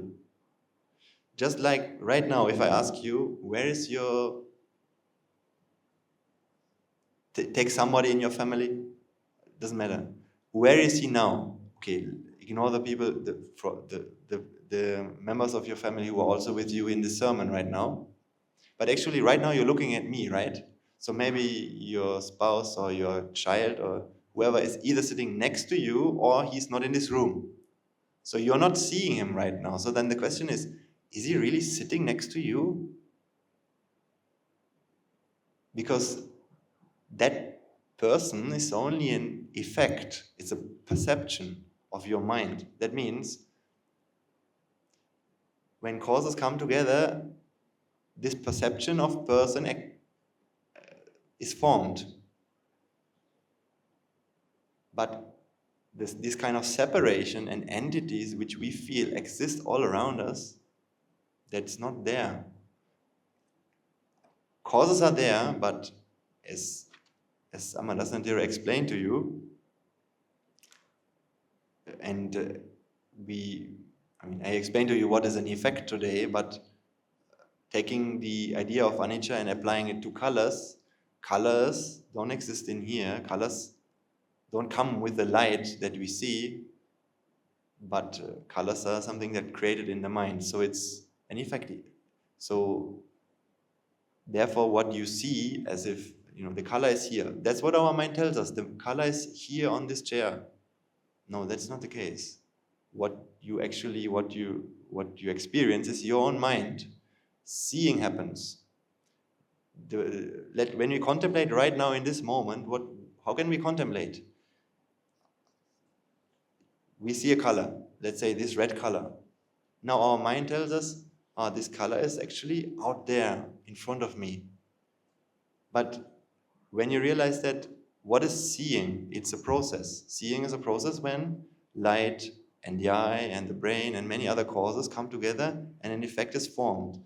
That means seeing is an effect which just formed. It's in the mind. Therefore, this color is actually your mind. It is just formed. So, out there, something is there, energy is there, okay, but this color can't be there. It's not. This entity you feel is not there. It's actually, that's the only thing we need to realize. Just need to realize I feel I'm sitting here and I'm seeing something. So I exist, this thing exists, and around me things exist, and somewhere in another country things exist, and these people are there, and so on and so on. But really, if what really happens is, when the causes come together, this green duster is an effect in your mind. Now the green is not something, you cannot talk about green in the absence of the causes coming together, right? If the causes are not together, you can't say where's green. You can't say it's here somewhere, because it doesn't come from anywhere.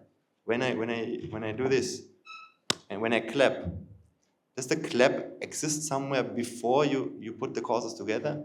No, it doesn't do. Therefore, can you talk about the clap in the absence of the causes?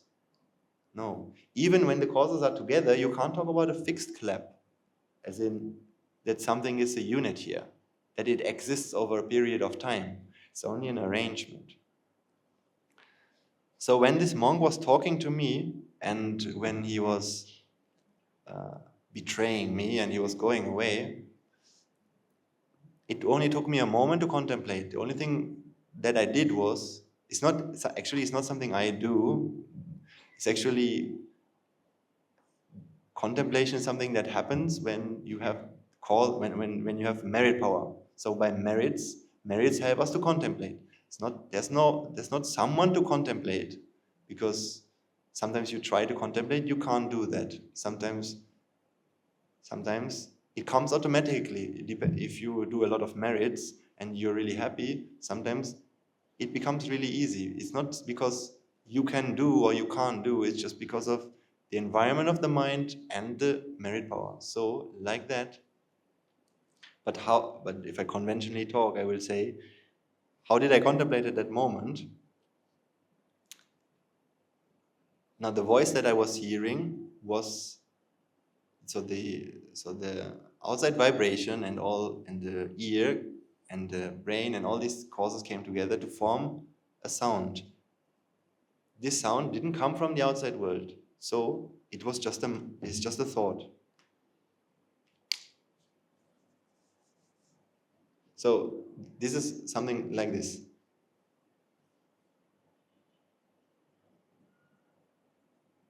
When we were talking, a mind arose, a perception was formed, an effect was created. That was a sound. For example, the sound, how are you?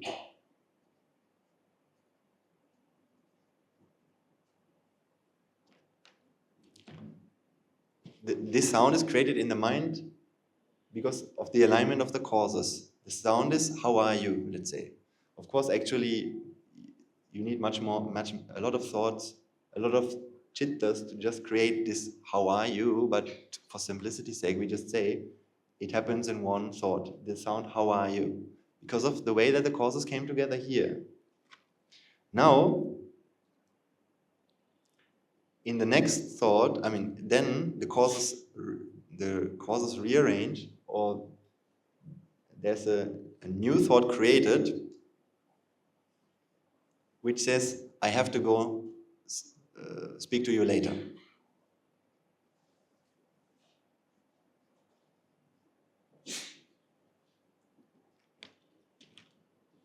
So when this sound happened, vexation or upset feeling happened.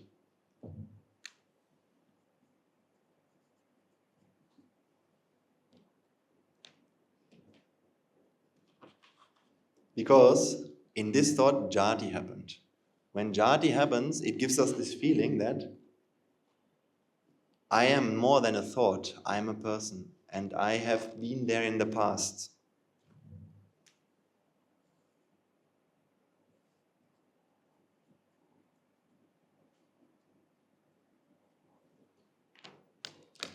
So I was the one to talk with this monk, and I wanted to talk with him. Him having to go is not what I want, because I just started to have a conversation with him.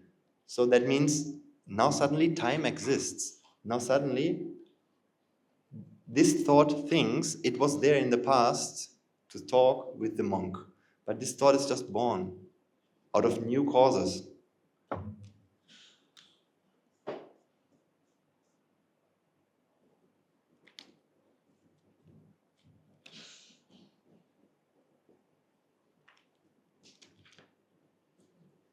So these causes gave rise to this effect. These causes give rise to this effect. So nothing which was there here is there now. But this thought thinks, no, I was there in the past. And I talked with him, now I can no longer talk with him. So this is not something I want to happen. This is not what I wanted. But the thing is, if this is just born, if it is brand new, can it say that it was there in the past to want anything? Can it have any expectation? Because an expectation is always, there's something I want for the future. I am here right now. For the future, I want this to happen to me. But if it's just an effect, you can't say how long it will last. It will not, because it doesn't have any time. It's just a transient effect. It's so very much transient, right? Therefore, you can't say it was there in the past. If this thought will think, I was there in the past and I wanted to do this, now it didn't happen, isn't that lunacy actually? Because it's just born. If this thought thinks, this is not what I wanted, it implies there's something that I wanted, but I don't have it. But the moment that you realize, so all it took me is to think, okay, vibration and ear and other causes come together to form this effect. Now immediately my mind was in the mindset, this is an effect. This sound is an effect. If this sound mind thinks, this is not what I wanted, if it's only an effect, that can't be. This idea of existence is false. Then you can actually uncover what really happened. Because it's not you who didn't get what you want, which is when we are in this ego mindset, then we feel that we have a past and we have a future, and now here, this is not what I wanted. But when you make the step to understand that it's jati, that's it. You recognize that there's a virus in this mind which creates this feeling that existence is real. The moment that you realize that this is an effect, and everything in this world is an effect, you realize that it can't be you who was there in the past. There is no such thing called you who wanted something. This is only jati. Jati is an effect. You are not jati. Jati doesn't belong to anyone, and it's not. Actually, ego is not something that is yours. You can't say you have an ego. So when people feel ashamed about I have a very big ego, or if somebody comes to someone and says, "Oh, you have such a big ego," then usually we feel ashamed because we feel that he's talking about something which I own, but it's not good. But actually, if it's not mine, we can't take either pride or shame for having a big ego, or even if somebody says, "I don't have a big ego because and I'm proud about that." Let's say somebody comes to me and says, "Oh, you're so humble." If in the moment I feel proud about that if I feel like he's talking about me, actually, that's not. Then you can't say you're humble because you're proud about the fact that you're humble, which means you're not humble at all. It means you feel that he's talking about you when he's talking just about actually a mental effect, right? And jati, as well as any other effect in this world, has no belonging. Just like I tried to explain to you, the G in this arrangement doesn't belong to anything else. This sense of belonging is a fallacy. So all I'm really practicing, breaking it down simply, is just trying to see the world as an effect. You can do it in various ways, trying to see the world as a process. The more you understand the world as a process, the more you'll be released, because when you see everything is a process, then you know that it is just born. It's born from the causes. So it doesn't have a past, or you can't talk about time. Then a thought has no time. It doesn't have a past.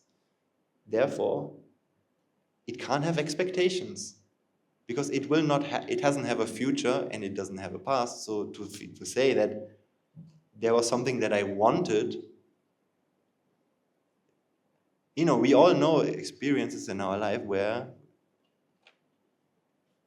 we feel that there's something that we want. All we really need to realize that there's not you who wants something. This is jati. This is a thought which is created from causes, and in that thought there are other causes which we call ignorance and attachment, giving rise to this feeling of existence, but it's not real existence.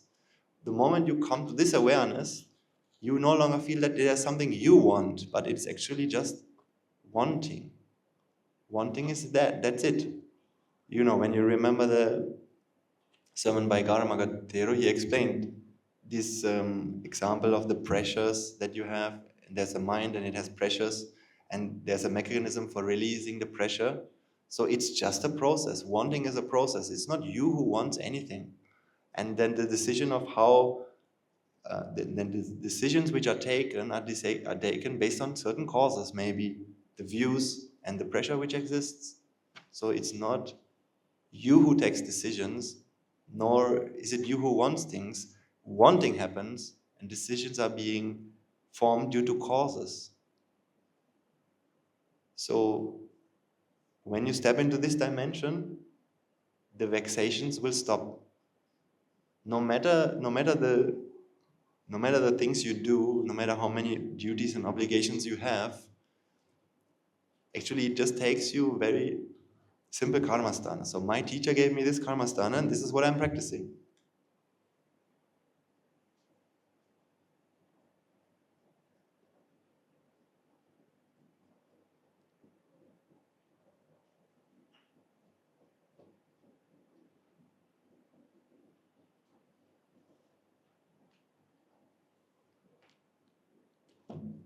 Light and eye equals seeing, or vibration and ear equals hearing. These are just, if you apply this little by little, what will happen if you have listened to the Dhamma and if you understand the idea of an effect, your mind will create, you'll start to feel that what happens here, this hearing, is a process, that is an effect. And then you will be able to spot jati as what it really is, right? Or when you think about the future, what's going to happen tomorrow, for example, maybe even in this sermon it can happen. What things I have to do today afternoon. Now what you really need to realize is it's not going to be you who is going to do anything in this afternoon.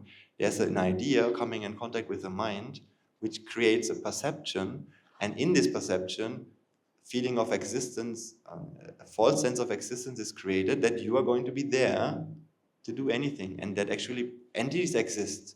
You are going to be there, and you maybe have to go and buy something. So there's so many entities. The things you can buy are entities. You who's going to do the shopping is going to be the entity. The supermarket is an entity. All of these things are there. But with this idea that it's a mind arising from causes, everything is an effect. So there's no such thing called a supermarket, fixed me, fixed cheese, fixed whatever to buy. No. It's an effect, and you can't talk about time, and then all of these things stop. It's just a thought. That's it. So practicing it is something we need merits for, and little by little, it will become easier. So I invite you to try this, but always make sure that you keep understanding correctly what the Dhamma actually means. If you once you get the idea about what an effect is, all you really need to do is apply this more and more and then your mind becomes free. You need merits for that, and practicing your qualities and improving your qualities and things like that. You need a lot of these things as well, but when you apply this, it's not complicated. It just took me a moment to come out of this vexation, because I realized, how can this mind think that I'm going to have a conversation with this monk. I mean, how can it expect anything? It's just born. So the problem is every mind feels now I'm talking with this monk, now I have a future. So there's an expectation. And these expectations make us fearful and grieve and sorrowful. These things happen. So now I think slowly I should come to an end. So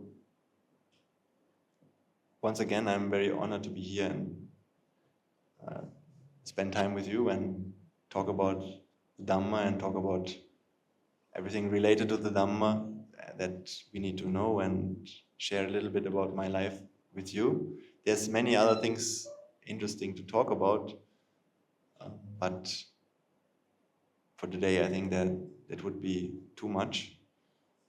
I really appreciate your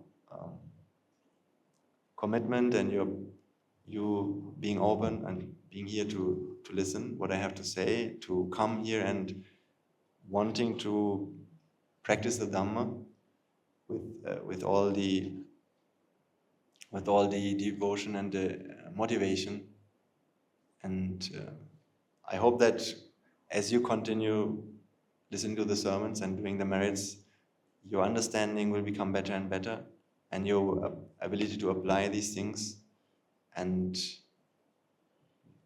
now, of course, I agree, these are not easy concepts when you are new to the Dhamma, but as I think most of you have listened to a lot of sermons already in the past, then these things will not be new topics to you. And yes, there are different ways to understand these things, but ultimately it's not complicated. So you're always welcome to come to our monastery and talk with us there as well. And then I think that the future will be a promising one if we are diligent enough. So all we really need to do is try and keep doing as much merits as we can do and trying to understand. At least we really need to understand what an effect is. Once we can do that, things become easier and easier, and understanding the Dhamma. So I think that's all I have to say. Thank you very much for coming here today, and let's call it a day. There's an announcement. Next week, the school has to use this room, and for that reason, we cannot do the sermon here. The sermon will be held in the monastery next week. So you can come in the morning, and there will be a sermon in the morning, and there will also be the sermon by Guru Hamdru in the afternoon. You can also join that. So, and I think an announcement will be made maybe in the WhatsApp group, the usual place. Other than that, I think, yeah, that's the plan. So just for you to know, next week, no sermon in here. There will be a sermon in the monastery. First and foremost, let us remind ourselves how incredibly fortunate we are to be in receipt of the Lord Buddha's teaching. And with immense gratitude, let us transfer the merits that we have acquired today by making offerings or listening to the Dhamma and all the effort that has gone into arranging this sermon and inviting the Swaminatha to preach, and in every small act of decoration.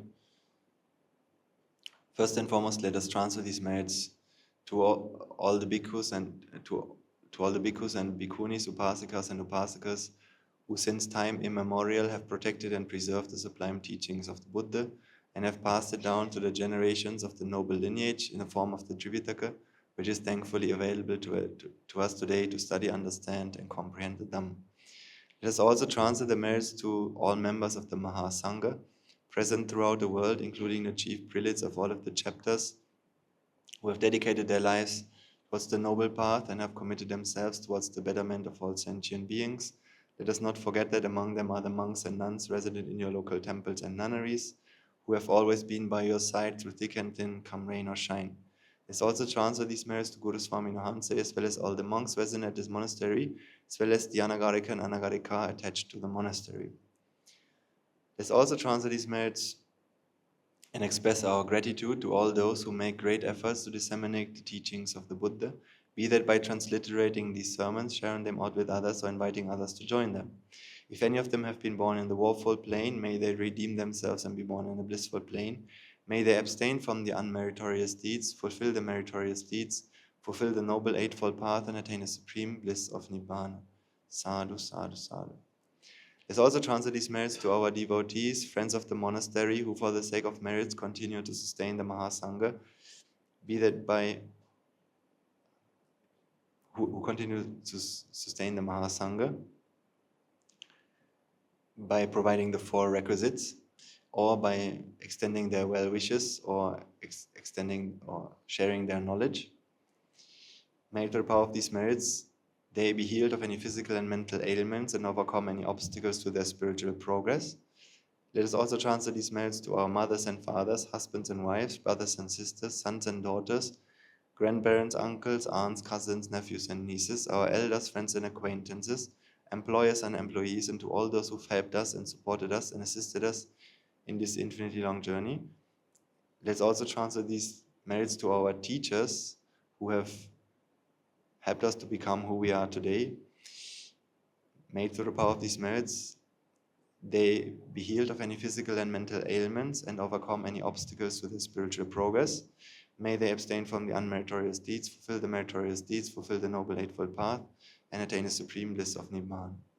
Let's also transfer these merits to the Devas and Brahmas, spirits and demons, primarily the Sakadeva, as well as all the numerous gods and deities who are committed to protect and fulfill the Sambuddhasasana. Let's also transfer these merits to our guardian deities who keep a watchful eye over us and keep us out of harm's way.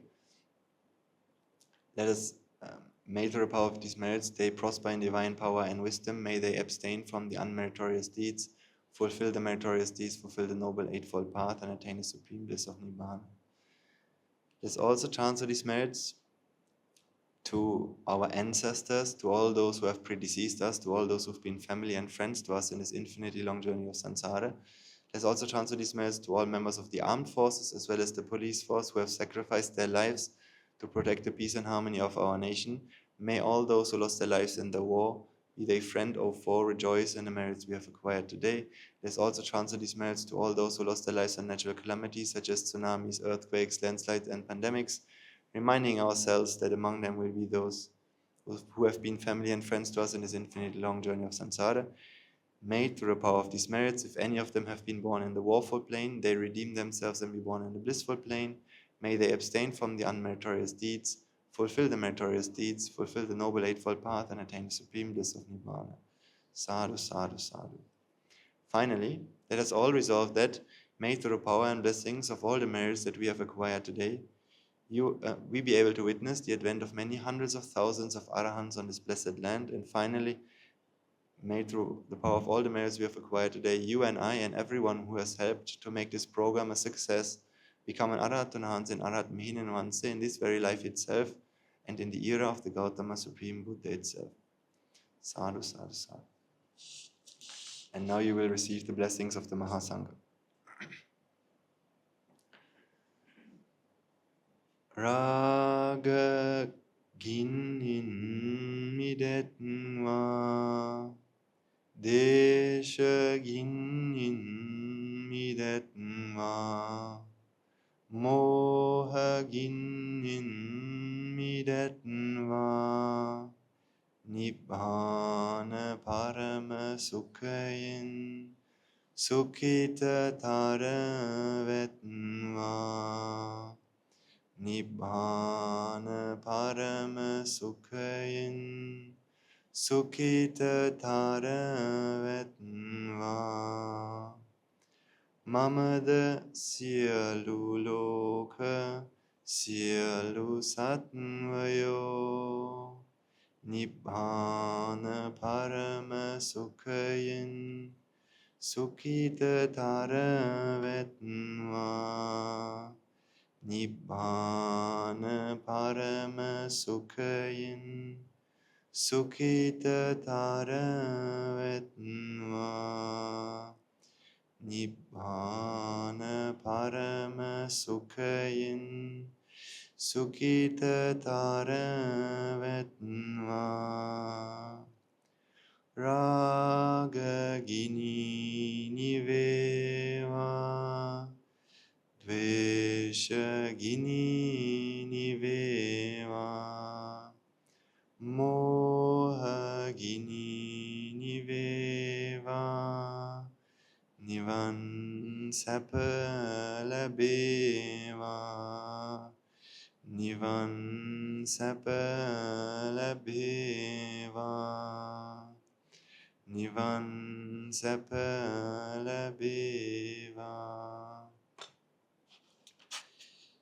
May the Noble Triple Gem bless you, and may you attain the supreme bliss of Nibbana.